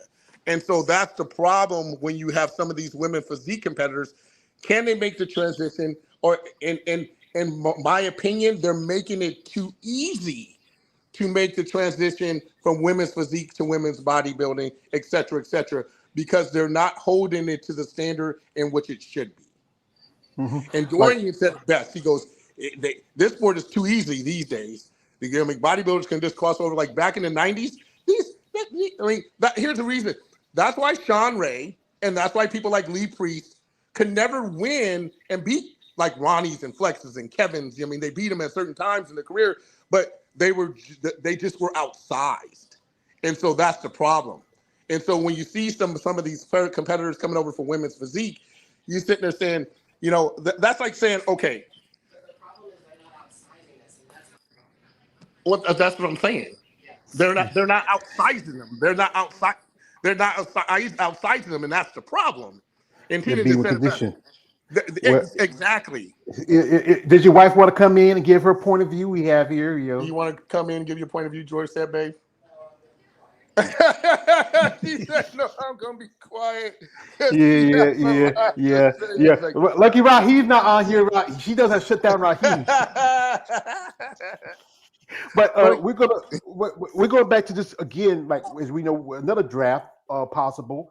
We could probably go up to women's bodybuilding. That is Sarah Bradley. Sarah is from the UK, and she's been a pro for a good while. She's a friend of lady who I interviewed, Rama Scottson, and Sarah. I don't know if she's competing this year or not, but she possibly, that is women's bodybuilding. That is not women's physique. That is women's bodybuilding. That is not women's physique. She looks like a dumpling. Again, I do see that. Yeah. Here's the thing. What you guys are got to be looking for: muscle density, roundness of muscle. The depth to muscle when it comes to her quads, the depth of muscle when it comes to her back. As soon as I look at her, I'm like, she's a bodybuilder. She is not a physique competitor, and she is one of those girls that if she nailed her conditioning, she would do very well in women's bodybuilding. That's just a fact. When you look at this girl, she is. She's a women's physique competitor. Yes, women's physique. Here's again. That what you just pulled up, George, is an absolute women's bodybuilders build. That is not a women's physique competitor, and she would do very well in women's bodybuilding if she chooses to transition. She may have to work on the waistline a little bit because it's a little thick in the waistline. But again, her waist to lat ratio when she does her front double biceps, it matches her quad sweep and her front double biceps. So that is women's bodybuilding, and that is not women's physique. I mean, not from where I'm standing, what I'm looking at as a judge. I'm like, and I've told girls who've done shows, amateur shows, and be like, look, if you want to stick to this category, you got to stop powerlifting. You got to stop doing certain things because it's thickening out your waistline and things like this. This girl, the girl who we don't speak on her name, who got in trouble a couple years back. I remember Linda, and remember we talked about this, George, at Omaha. They told her she should go into women's bodybuilding because she didn't fit the mold of women's physique. That's a women's bodybuilder, bro, all day long. Really? I mean, what are we talking about? That is a women's bodybuilder's physique all day long. No. Yeah, we have here. This is from a man. Shout out to a man, Job Sims, because he was sticking. It says, "This is the Super Bowl of bodybuilding. The women's bodybuilding division is stacked. I'm looking forward who is going to win the tiara and a trophy." This is from a man. XA, he's laughing. Also, this is from my man Hank. The Tank 5 says, "Glad to see Keith back. I want to hear his and Tina's opinion on the low turnout of women's bodybuilding shows this season." Same question for me. Yeah, I wanted to ask him that too. Well, here lies the problem. It's the purses are so low for these women to, I'll put my business out in the street. So to go to Titan, it's about, I don't know, how much do we spend on airfare? Tina, 400 on airfare. Was 1,000 for the hotel. She does her own makeup because she's great at it. Then you have food. Rental car. So about time these women are making. So I think at the Rising it was like 3,500 this year.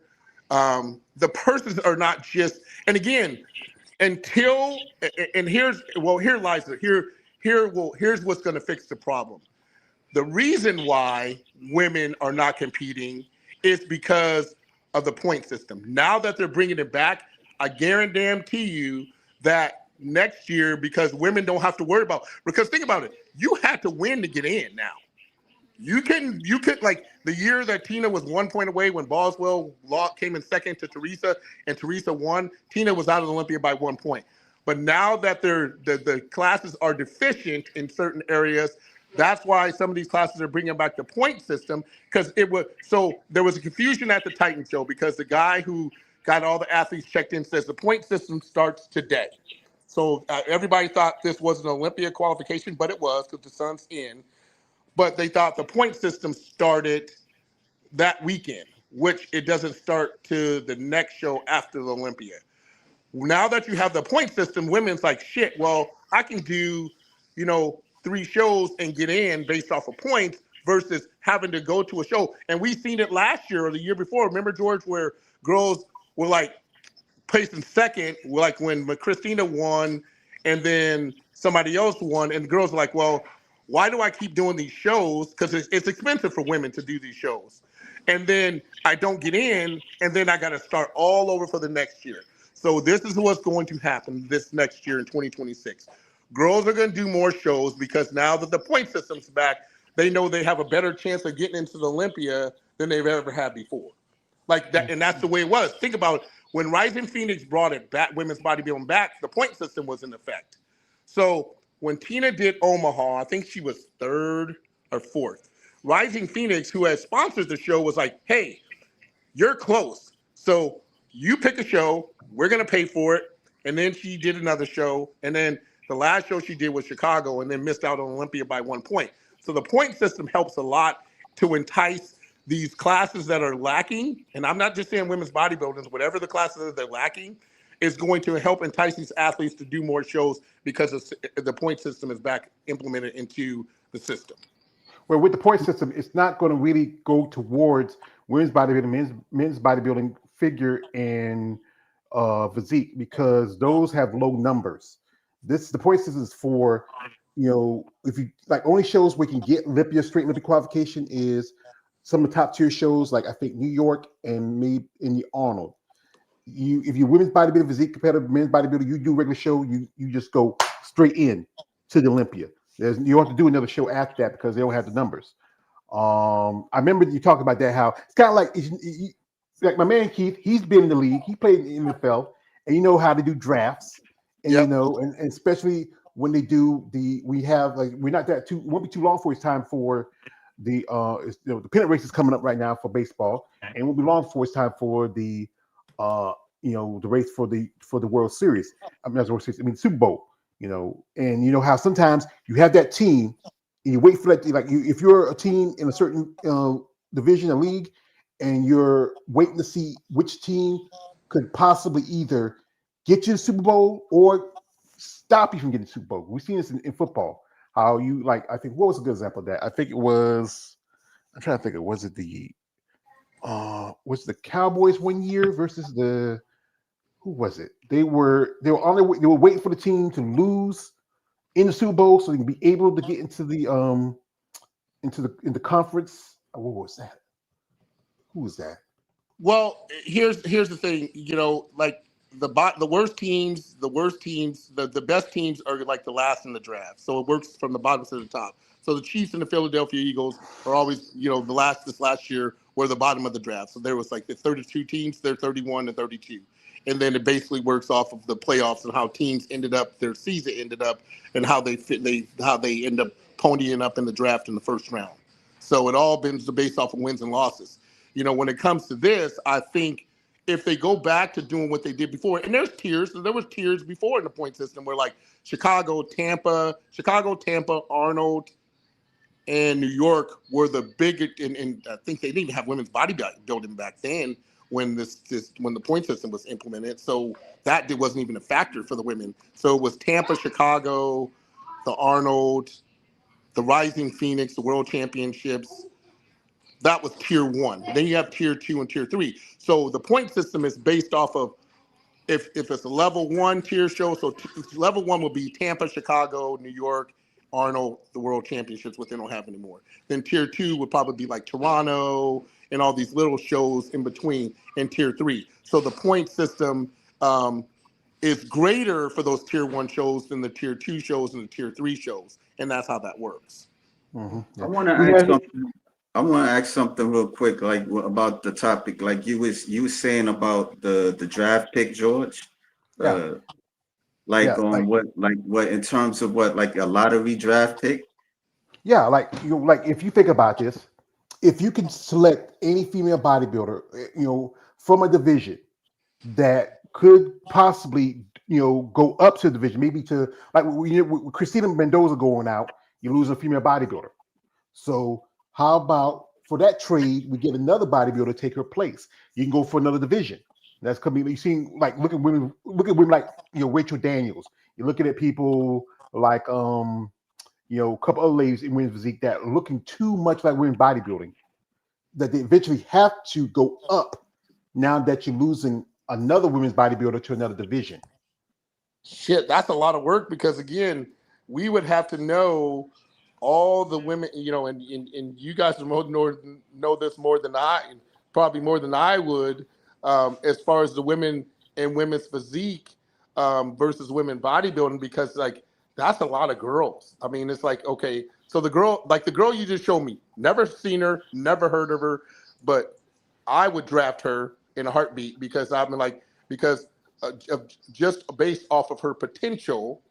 But again, it's like the girl. I can't even remember. I know we don't mention her name, George. The girl her boyfriend got in trouble with her niece got molested and all this other shit. But again, when Linda, I did not tell you guys this because I was sitting right there when they said Linda and Alina said your chances of doing well in women's physique are very small.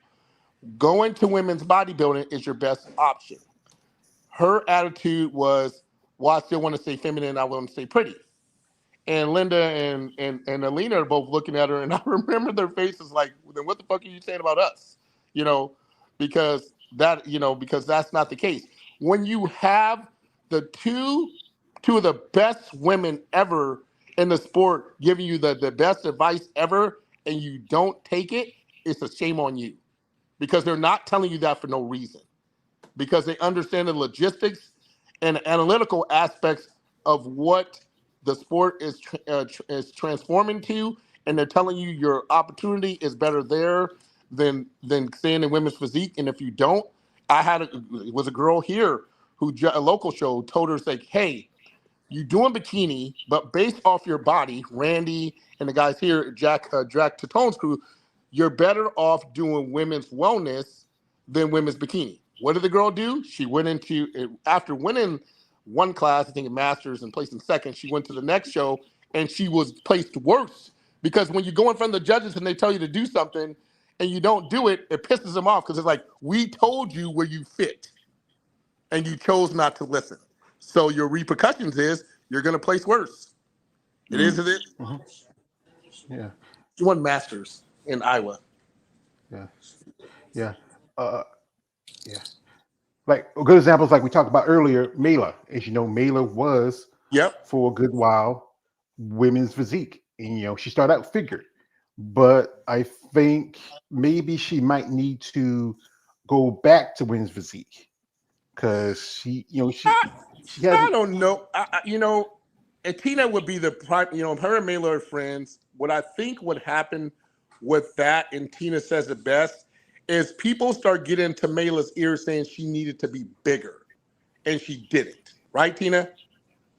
She needed to be bigger, and she got bigger, and she lost some of her aesthetics by getting bigger. Because when she came into the New York Pro via Tampa, because that's what we're doing COVID, she was spot on, and she looked great. And then I think her boyfriend at the time started training her, and she started getting bigger. And again, people understand when you start getting bigger to a certain point, when you're, closer, your waistline and things start changing. And from that point on, Mela never did as well as she could have because she just started getting bigger. And again, it's unfortunate that some of these people listen to people and get bad advice instead of, sitting there saying, if it ain't broke, don't fix it. It's just like Sandy tells, and I know this via the conversation I had with Andrea. Don't change a thing. Just come in drier and sharper. That's all you need to do. And if you have Sandy and these judges saying this to you, why would you change anything? Those are the ones you got to appease anyway. Ain't got to appease the audience. Ain't got to appease me. You got to appease the judges on what they want in the sport. So again, that's what they told her she had to do. And that's why, when you sit here and say, well, Angela, and Ashley and those girls are there, when you're looking at what they want the sport to be, Andrea Shaw at the time, and now we're talking about a different year, is what they want the look to be. And so that's what you have to take from this. Is Maya was like, if you looked at when she first came into women's bodybuilding, and that was right after the She Point show in Louisiana where she was last and came into women's bodybuilding, she took the sport by storm and I think she wasn't even top 5 at Olympia that year. So again, it's one of those things where you start getting bigger and you start changing things, bad things start to happen with certain people. Mm-hmm. Yeah, like right now here, this is from the Rising Phoenix, and I think with Amanda, she's still young, up and coming. I mean, she works on her conditioning. I think she should have skipped the Grand Prix. Andrea is always on. Shout out to Monica, Maria Monica. She looks really good, and you got to think about it. Michelle Brent is like 68 years old and still holding her own. But brother, it's always what we who are on the outside, we see things that you who are a competitor, who know your shit, who pay attention to the details of it, being a coach and a trainer, you see things that we just going by baseline what we see. Yep. But and it's just the requirements are still kind of changing because sometimes we see competitors that I think they should really think about where they want to go, how they going to do it. As long, okay, I'm saying you use that feminine, hey, as long as it's feminine, that's important to you. Okay, it's good. But when your body starts growing, development, and you start outgrowing that division, you should really sit down and consider what your future is going to be. We had here, shout out to my man, Hank the Tank. He said, that's the wrong one. He posted this one. He said this. He says, Rising Phoenix taking away the prize money hurt women's bodybuilding. Adding more Olympic qualification doesn't cut it, in my opinion. Yeah. I also shout to my man. Execution says, make the payment out by 500K to $1 million. The women deserve it. Well, I think they deserve that, but we're not going to see that happen. Most promoters will, at the bare minimum for Olympic qualification show for a women's bodybuilding, I think the most is maybe $5,000. And yeah, I mean, think about it, George. Remember this year when Tyler said, "Hey, we got some great news for the, coming to the New York Pro, the prize money increased. It increased for the men. So what was the great news about that?" And again, I'm biased being, I'm an open, in the Masters Pro bodybuilder, so it doesn't affect me none, but it's like it benefits us, but it doesn't really benefit the women.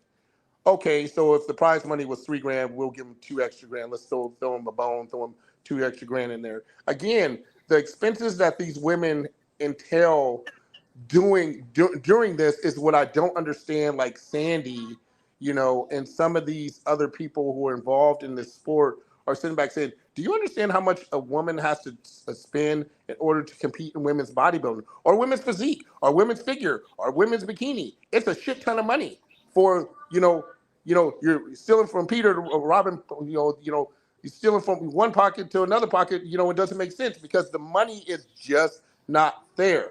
So that's why when Alex asked me earlier, when he said, hey, what do you think? How do you change? How do we transition to get more? The point system has to be it because that's the only way these women, because they're not saying, I'm putting all my eggs in this one basket. And then if I don't win, I got to do another show. But can I really afford to do 2 or 3 shows a year? And okay, if I do that, so say for instance, a woman won 3 shows. So let's say Chelsea, she won New York, and then what did she win? She won something before that. Vancouver. She won Vancouver earlier this year. Yeah. So the prize money in those 2 shows may have been $7,000 total, maybe, and that's a stretch. Plus the travel, plus if she has significant other, coaching, and everything else. You're barely covering your nut to compete in shows, to go to the biggest show, and there's no guarantee when you get to the O. It's not like the top 10. It's not like when I like when Sarah did her show in Texas, where every girl's gonna get $1,000 no matter what. Top 10 girls gonna get $1,000 no matter what. At the O, in the top 10, let's say, and the only reason why this makes sense to me is that the top 10 guys, so let's say the kid from Germany, he places 9th or 10th. I think that's because the top money is $1 million now. He may win $50,000 being 10th. So he'll make just as much money doing that than he would in classic physique, because I think classic physique is only $50,000. Chris Bumstead wasn't making that much money off of winning all those titles, nor was Sid Gilman. They were making like $50,000. The money is in open men's bodybuilding, which I think is bullshit, and I will say it. It is what it is. That and I remember the year that Tina did the World Championships, where they made the announcement that it was because people understand it was $35,000 every time Iris won. She was only making $35,000. She wasn't making that much money. And then that year at the Worlds, they're like, Joy came up and made an announcement that they were moving all the prize money to make it equal for all the other categories except for men's bodybuilding, to move it up to $50,000.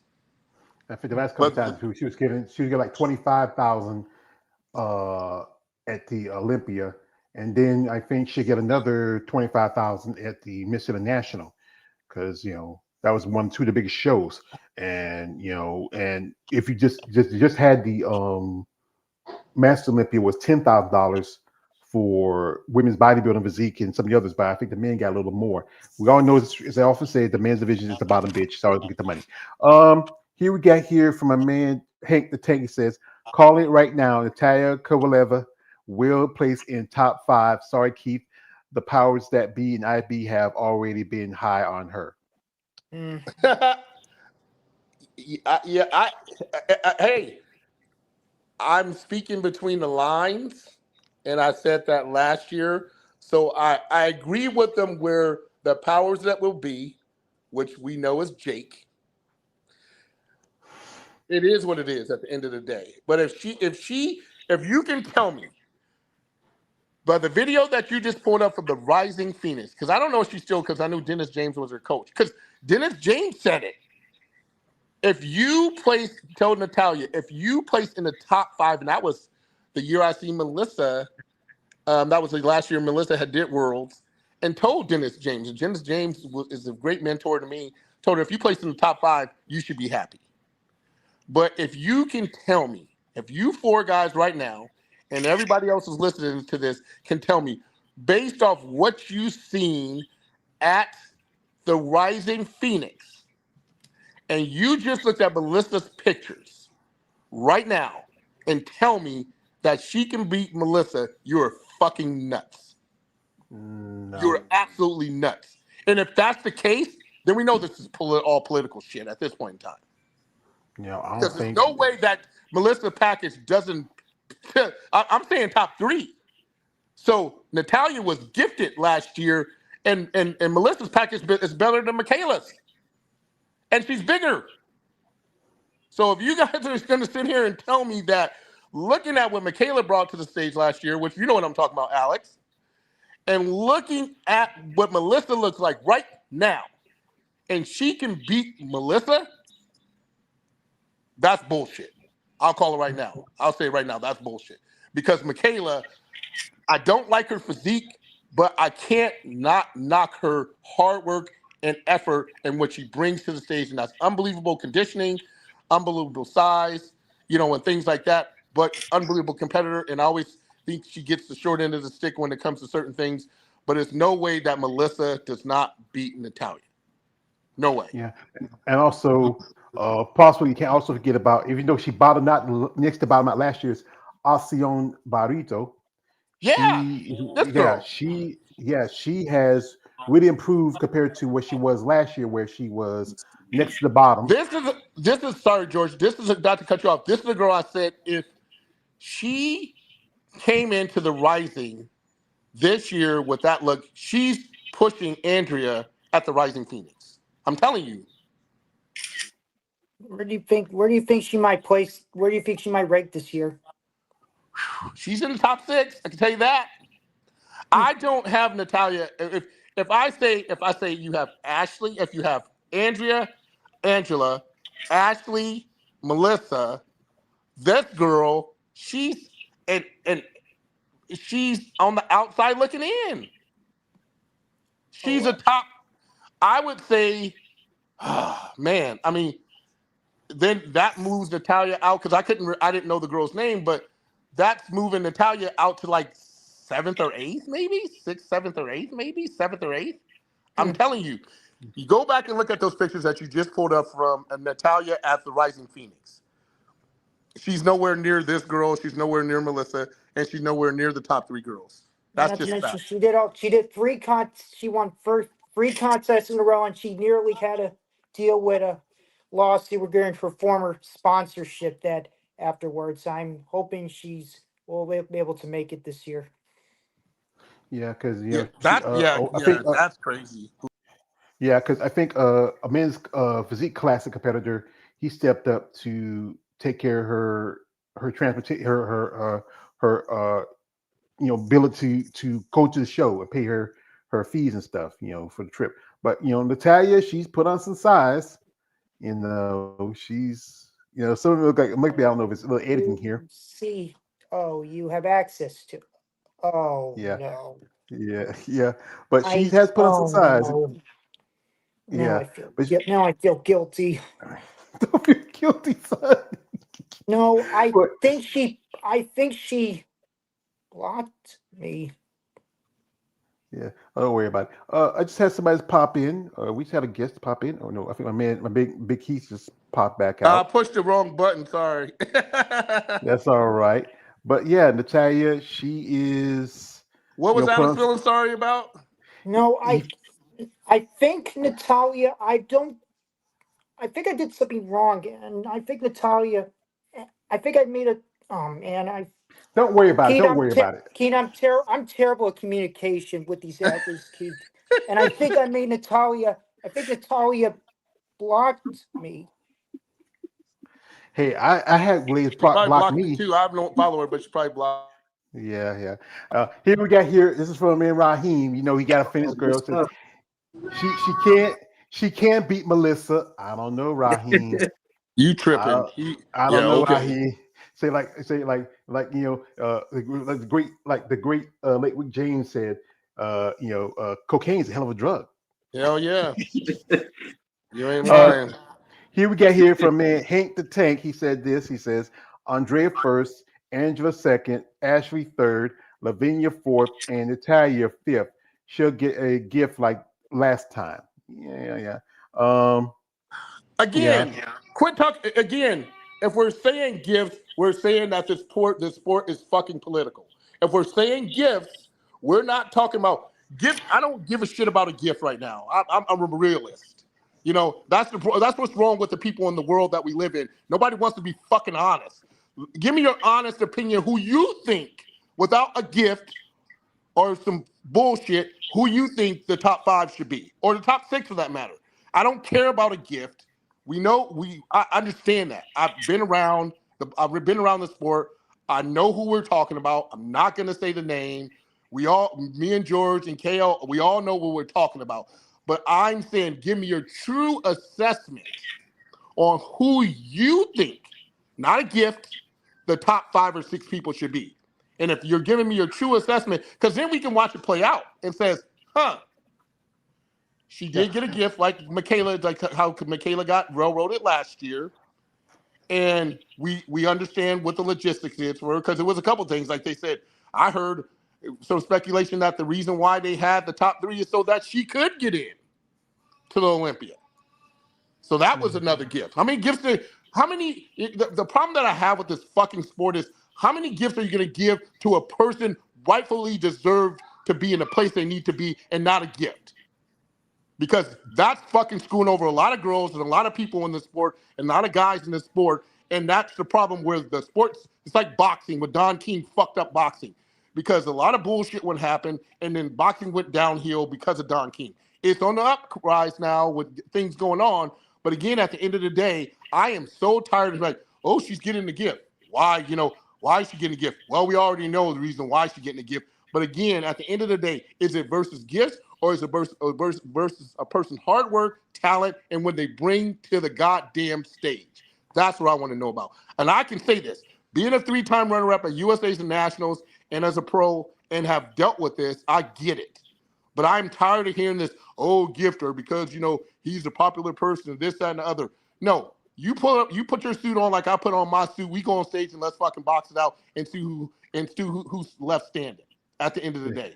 But I am so tired. I've done heard this 3 or 4 times since I've been on the show. Gift. No, give me your top 5. Give me your top 6. Well, here we go. We got my man. Shout out to my man. Execution says being blocked is normal. Yeah, I didn't do it. I swear, guys, I didn't do. I never said anything inappropriate to her. I swear. Hey, son. I'm gonna tell you this. It takes the simplest little thing, and some of these women can be mental. It's nothing you say to do. Don't put it on yourself. Put it on them. Here's the thing. I actually met her before, and maybe she doesn't speak English. Let it go, Alex. Let it go. Let it go. Hey, Alex, I sat right next to her at the Olympia. She's not the nicest. I tried to tell Raheem, if he ever met her in person, he would not like her. Let's just say that. I know she doesn't speak her English is not that fluent, but Tina says she's nice. She doesn't just speak very. I said, body language. The reason why here's a prime example. The reason why I like Andrea Shaw, and nothing's guaranteed to her either, but she is an approachable person. If you walked up to Andrea Shaw, he has. Can I get a picture? He did. He has. And how was the interaction? It was good. I just, she was in Orlando that year. I was coming off of work. I was was just, being, congratulating her on her transition. I was just being myself. I was just being polite. I gave her apple pie, believe it or not, that year. She loves apple pie. That's She damn does. sure. And I actually saw her again on Saturday at the expo. And, we just talked, and I actually took a picture with her, but I have it on my phone, but I didn't post it I can't believe Well, I'm gonna pull up from his IG. He was that was 2023, the same year where Eunice got me the autograph of your picture of Andrea that I love and I hold it dearly to my Yeah, this heart. is where I first met Chelsea. She's very nice. She calls me, yeah, she's like, Alex is friends with everybody now. That's what she said. Usually with Sherry Piami. Yeah. Oh, Yeah. she's a sweetheart. Yeah, I got to Here, meet her. and here he's trying to give a pie to my girl. It was quite a journey. Thank you. Yes, it's been a journey. How are you? Good. Still managing the energy, but doing good.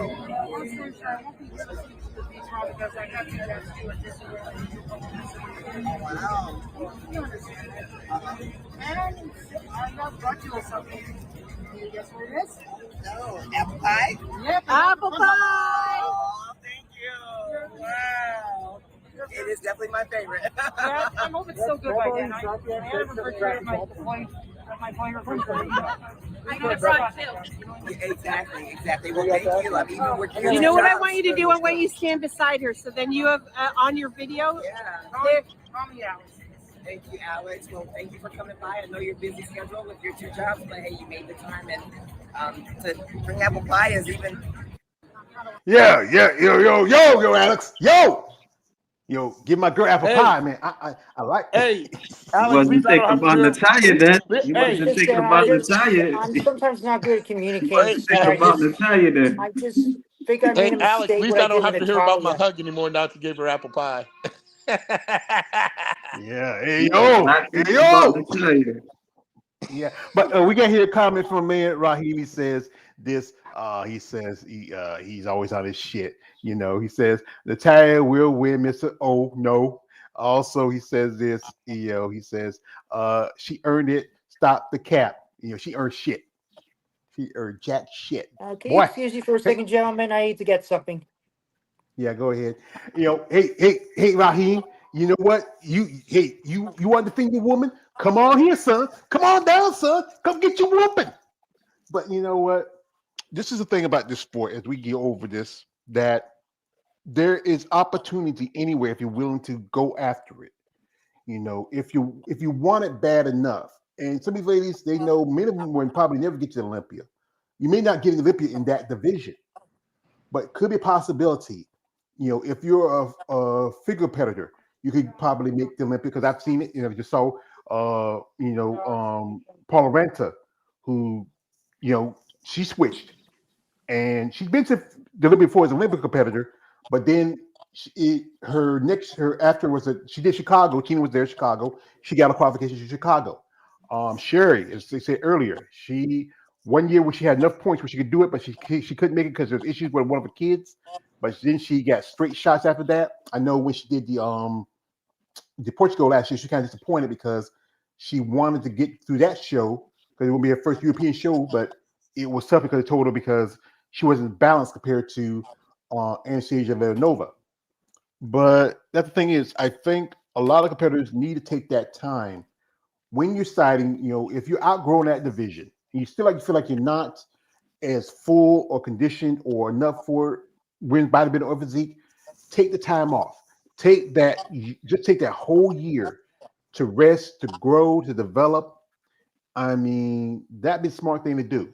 And really weigh your options, especially if you feel like you're struggling. If you're like some ladies who are placing, like, I saw some ladies who posted where they're kind of not as happy where the division is going, particularly in women's physique, also in figure where women are getting rewarded but don't look like what the criteria is for the division. It's tough, but that's the thing is that's the judges. They're the ones who have a lot of the power issues. They keep moving the We have goalposts. here. We have from man Tank says my objective top 5: Andrea, Angela, Ashley, Melissa, and Thank you. Young. Thank you. All right. That's all I will want to take hear. that. Yeah. This is a shot from a man. He says Natalia loves apple pie as well. Who cares? Good But to know. yeah, but I would say I go with Hanks. I would say Andrea Angela. Maybe I could see Melissa getting past Ashley. Yep. Ashley getting fourth, and Alcione getting fifth. Yep. And to finish out the rest of it, I can see possibly. There's also Martina Lopez. She might take 10th. I can see Chelsea maybe 8th or 9th. What about Hunter? Hunter Henderson, I think she's not going to do as well because she's still, as you know, she's still young and developing. She she's she, She she did might get get, better this year. I'll give her that. She was runner up in Tampa, and she won the Murray Pearl. So that's a good accomplishment for her this year. yeah. So Yeah, that means, she like I kind said, of that go falls in that category. She kind of falls in that category to me. And the weird thing is because they work out of the same gym as Christina. Christina Mendoza. Yeah, I can see that. Yeah, they're I can tell. Yeah. yeah. But Christina is a beautiful. I mean, not saying what uh, Christina is a beautiful person. I mean, look wise, Yeah, I Hunter's a agree. little harder. She does have a good. Yeah, I do agree. Yeah, she does have a good appealing look to her. Yes, but again, like George says, and I agree with what he's saying. She's young in the sport. She took a year off to go back to powerlifting, but I think she understands this is her lane now. But again, it's just like this picture George has up right now of Christina. Christina has to dummy down now, and not necessarily her legs, but she's going to have to dummy down her upper body to compete in that wellness category. She doesn't do anything with her legs, I don't think, because her legs are not super hard. And that's part of her problem in women's bodybuilding is that, she has the definition, but they're not like super deep and groove quads like some of the other women. But if she, and again, it pisses me off because she has to dummy down her upper body to get into that category. Whereas, other classes don't even they can be who they are and go into other classes and win where you can't do that. And you know how hard it would take if I wanted to do classic physique or physique. I would have to lose like 50 pounds. I'm 265 right now. I have to lose 50 pounds, at least 30 or 40 pounds to go down to any of those other classes, to compete in those other classes. And she's going to have to lose some size on those shoulders. I wouldn't necessarily say her back, but her arms in order to compete. And like the video I sent you of that last girl, and I don't even know her name, George. She just popped up on my deal, who just Tiffany got Sam. Huh? Tiffany Sam. Yeah. Because I looked at her, and if you look at her and Christina, they could be sisters almost. Christina just has a little bit harder upper body, a little bit bigger upper body than she does. But I'm like, when you kept saying, George, that she's going to have to take off all this time, we say that because that's what we think. But is that really the case? Because of what they're doing in the sport, where they're not making them transition as hard as they should. That's all I'm saying. Well, a good example is if you look at Shanique Grant. She made the switch from WPD, but with Shanique, she was young. She left the game like in her mid-20s and took like a good 4 or 5 years off. This is her now. She's already qualified for the Olympia in wellness. And before she was wellness, she was figure. And, actually before she was physique, before she was anything else, she was figure competitor, like Natalia. And she was at one point, she was the standard for women's physique for a couple of years. But then she took, this is her back in 2024, this is 2025. She was a different level compared to if you look at someone like Christina. But Christina. we also gotta say that this is a new and upcoming class, so they're still trying to sort it all out. Because wellness has been around for 2-3 years now, 3 about 4 next 4. to, yeah, at least 4 or 5. Yeah.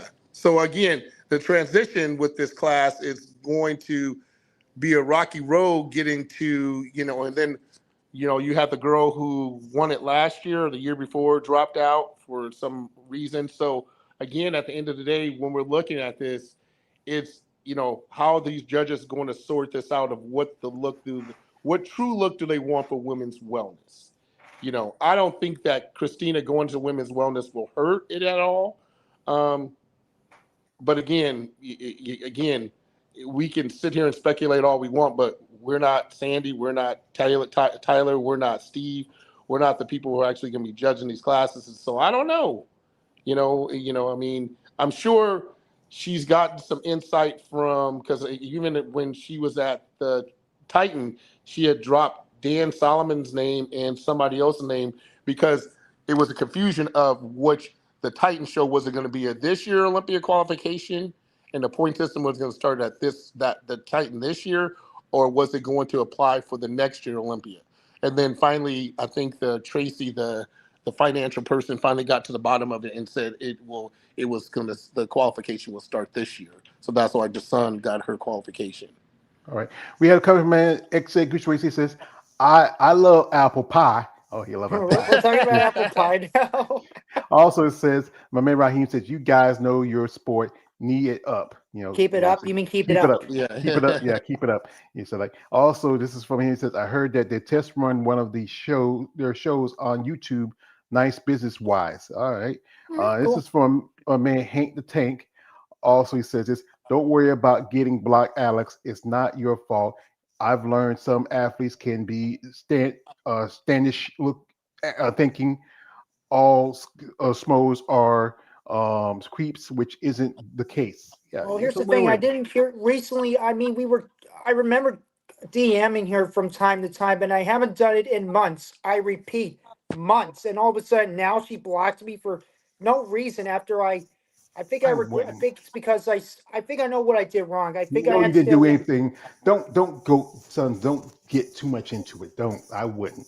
Just tell us what you think you did wrong. What you think you did? You see, I recently I've been drawing some of the athletes. I'm working on the Miss Olympia project. I've been drawing almost every competitor for this lineup. I'm almost done. I'm up to the free ladies right now.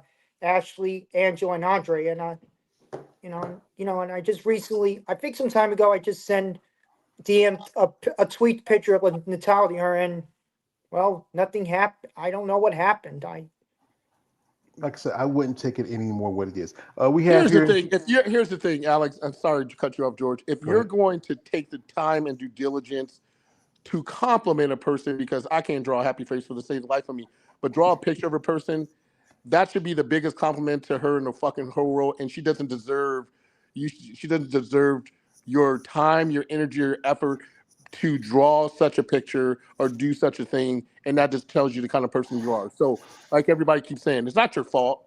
At the end of the day, if I'm an artist and I'm going to draw a picture of you and give you a compliment and you can't take it for more than that, fuck off. Go kick rocks. I mean, at the end of the day, that's what it boils down to. And that's the problem that this sport in general, when people sit here and talk about, and we've talked about this before, George, schmoes and this, that, and the other, and guys complimenting you. Here's the thing. As a pro athlete all my life, I got people from all different forms and walks of life come up to me, and you kids, old ladies, all kinds of people. It doesn't matter, gay, straight, whatever the case may be. At the end of the day, people are human, and they're human beings. You need to treat them as human beings. And if you can't treat them as human beings, that just tells you the kind of person they are in general. So don't ever take it personal.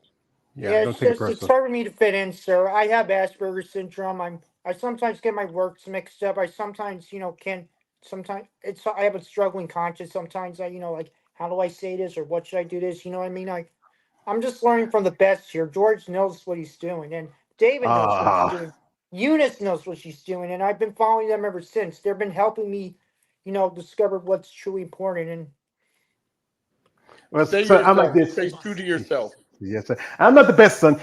You tell I'm Scarface. I'm the best. I kill for fun. That's what I am, Scarface. I kill for fun. But I do this because I enjoy doing this. It gives me a purpose, like I said again. And you know what? Some ladies, hey, they block me. I say, hey, like my man Bernie Mac would say, fuck them. This is from my man Josh Simpkins. Shout out to Josh coming through. He says Jada Beverly was women's physique and she transitioned to wellness. She also was women's bodybuilding, but she went back to women's physique. She did pretty good. She took top 3 at the it was the 2020, I think 2023 it was Daytona, which is 3rd, and she could have just kept on going. But I think with Jada, Well, with her, remember, George, when you had her on, remember she said going to women's bodybuilding was just hard on her body. And remember, because she was on the show, and Jada's a super great athlete and competitor, but she said it was just hard on her body. And again, I agree with you to the sense of Jada said that she had to dummy down. She's still trying to dummy down her body to go to wellness. So I understand what you're saying about Christina Mendoza, because Christina Mendoza is bigger than Jada. So I totally agree with what you're saying as far as, but again, the sport is so confusing on what they want and what they don't want these days, and what show. And again, it depends what show you pick and this and other. I had a girl who was at our gym who was a track girl from Oklahoma, and I told her, I said, when people, so this is what we're talking about earlier. I said she unbelievable shape. I can't remember her name. I have to look her up. She lives in New York now, and she was like, so she went to what's the Southern States in Florida. And I looked at her and I said, here's what you should do. But it's a cost thing at this point in time. And that's the problem as an amateur, because so I say you should do bikini, because that's what you're doing, but you also should do wellness. And once she got off stage, the judges looked at her and said she's second in bikini. And the judges said, if you would have done wellness, you would have won the overall title. And, now But a lot of people can't do that, because it's expensive. I get it. But you as a judge, I try to give people, like, do both. When you're coming into the sport, do both and see where the cards fall when you're done.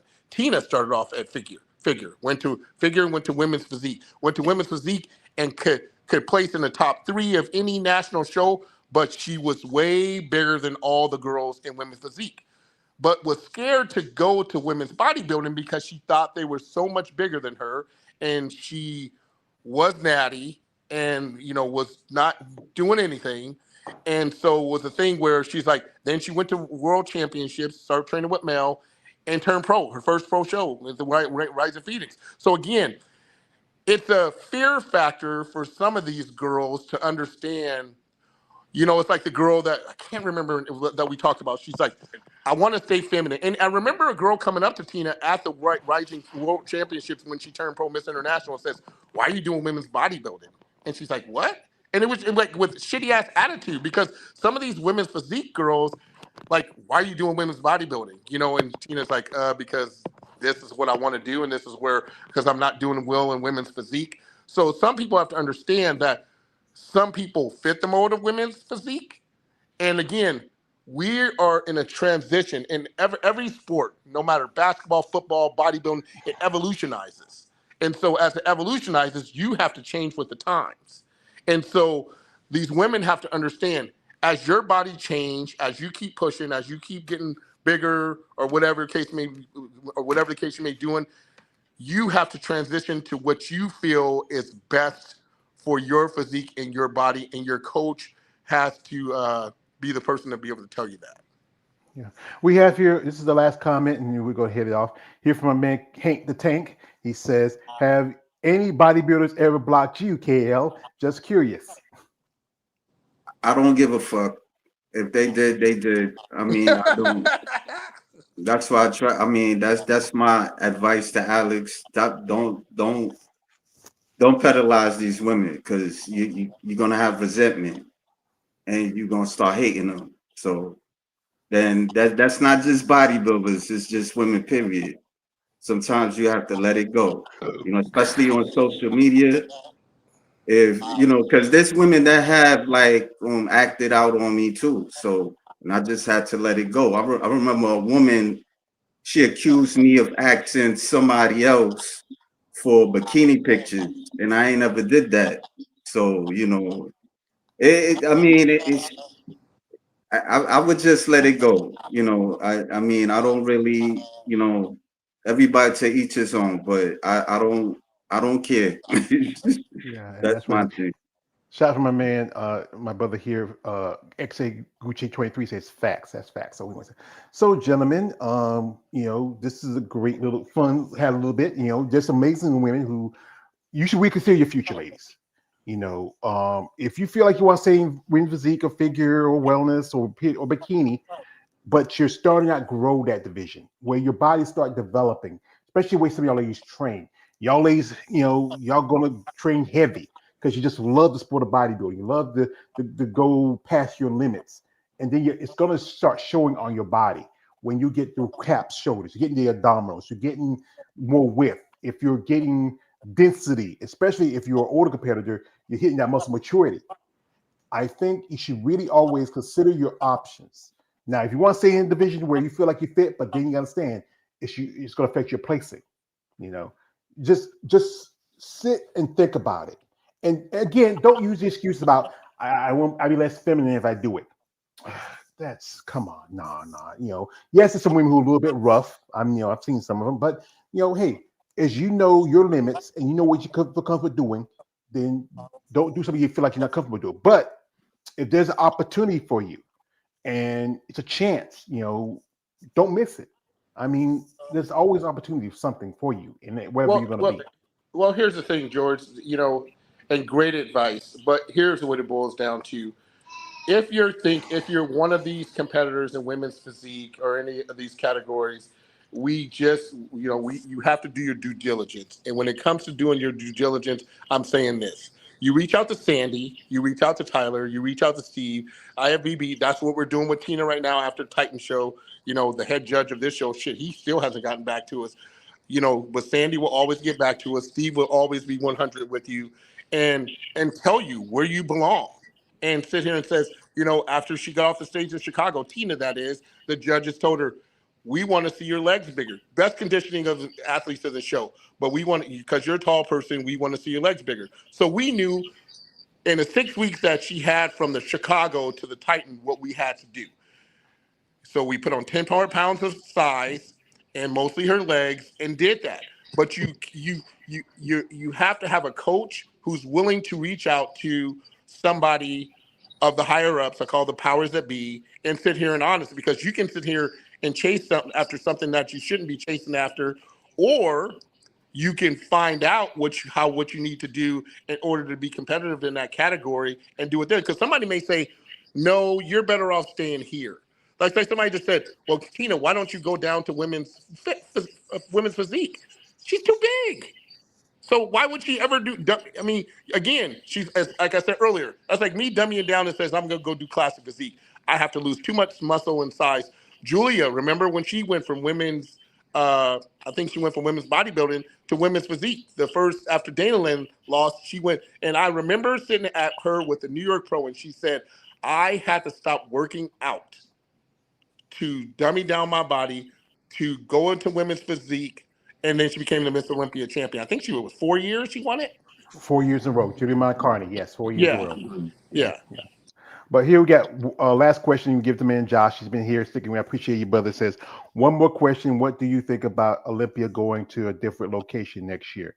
If you hadn't heard, I know he'd be happy to go back to Orlando. I loved Orlando. I think that's where it should be. I don't like Vegas. I think Orlando is the perfect. And Dennis, the thing you sent me alluded to it, George. I mean, and that venue was perfect because it connected to the hotel. You didn't need buses. It sounds like from what it sounds like at the Olympia now, you got to have these athletes transported on buses, where athletes all were at the Hyatt.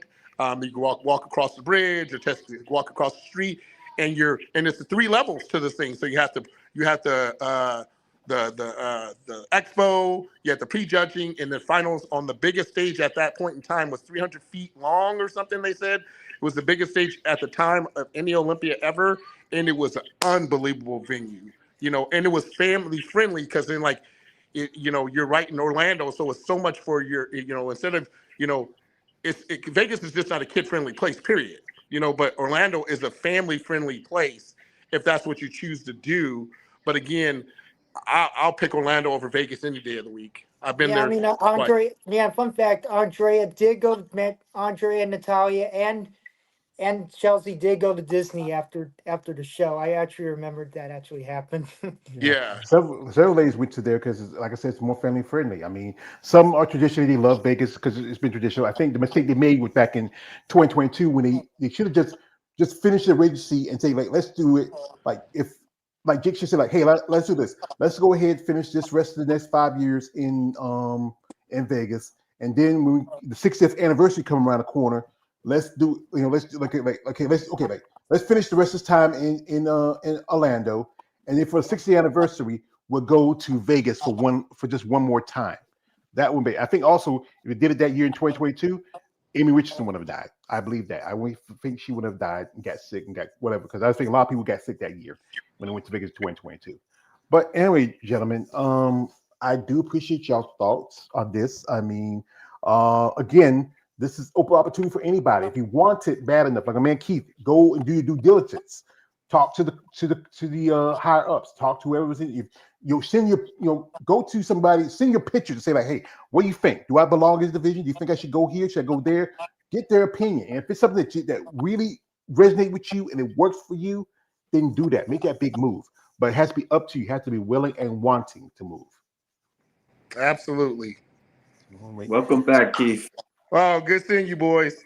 Appreciate you. It's also nice to meet you, sir. I Nice hope to meet you, Alex.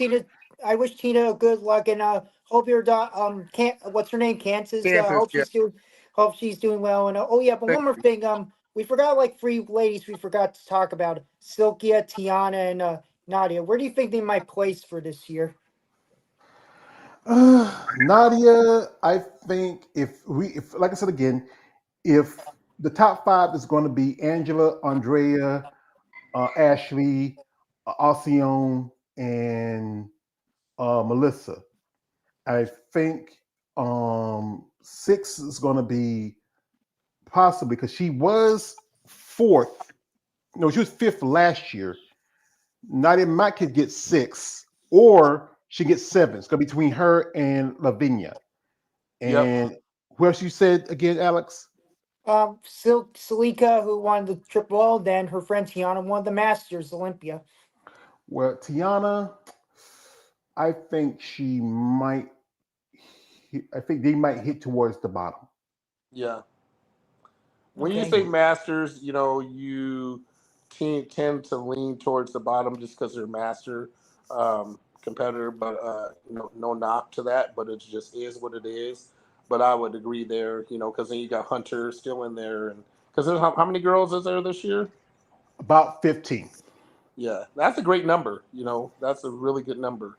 Because it would have been a little more because I think with Chelsea winning both New York and also Vancouver, that knocked out another person. Alcyone winning 3 shows back to back. She put out 2, and Anastasia Korbelev, she may not be able to compete because she doesn't have a visa. And again, when you say that, George, this is where the point system comes into big time, because when you had her win 3 shows, that's 3 girls or 2 girls now, and then Andrea does a show, so that's 3 girls that are not in, but bringing in that point system. Well, they can say, okay, well, they did good at this show, I can go to one more show and, punch my ticket. That's going to be a big benefactor for girls to sit here and say, okay, I'm not going to win this show. And not saying that they're going in, and nobody goes into any show thinking they're going to lose, but saying my opportunities are greater because I have more opportunities to compete and from a point system wise. And that's what we're looking at it for, honestly, from Tina's standpoint. We're going to start earlier, probably at the Triple O, and go from there and see what happens, just in case. Yeah, Triple O, Triple O. Well, folks, I'd like to thank my guests that were here. My man, Josh Simpkins, my brother, XA Gucci 23, Hank the Tank 5, Raheem Hamilton. Congratulations, young man, on your marriage. All you others that were here, I appreciate y'all's support. I appreciate my guests here. Welcome back, our big brother, Mr. Big Keith Williams. Shout out also to Randy Dean. She was here. Shout out to you, Randy, and also some other people.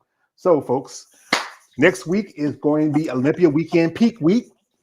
I'm going to watch the Olympia. It's going to be, I think they're going to start that Friday, so I might do that Friday because they're going to start because they over in Vegas.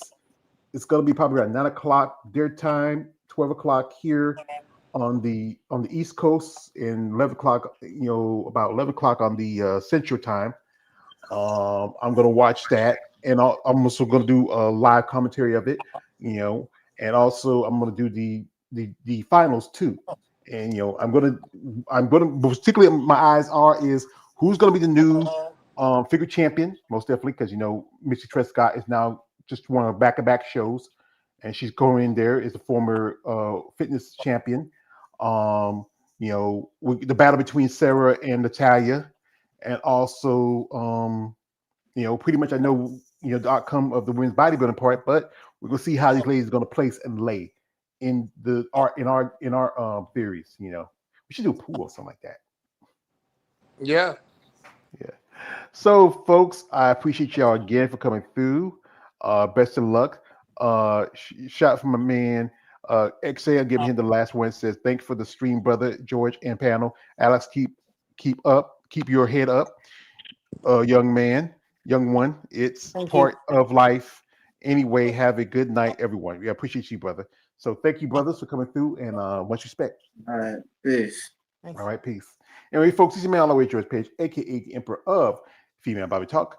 Shout out to my guests here. Shout out to Alex, and thank y'all for coming through. Anyway, don't like, subscribe. I'm out. Good night, good luck, and God bless.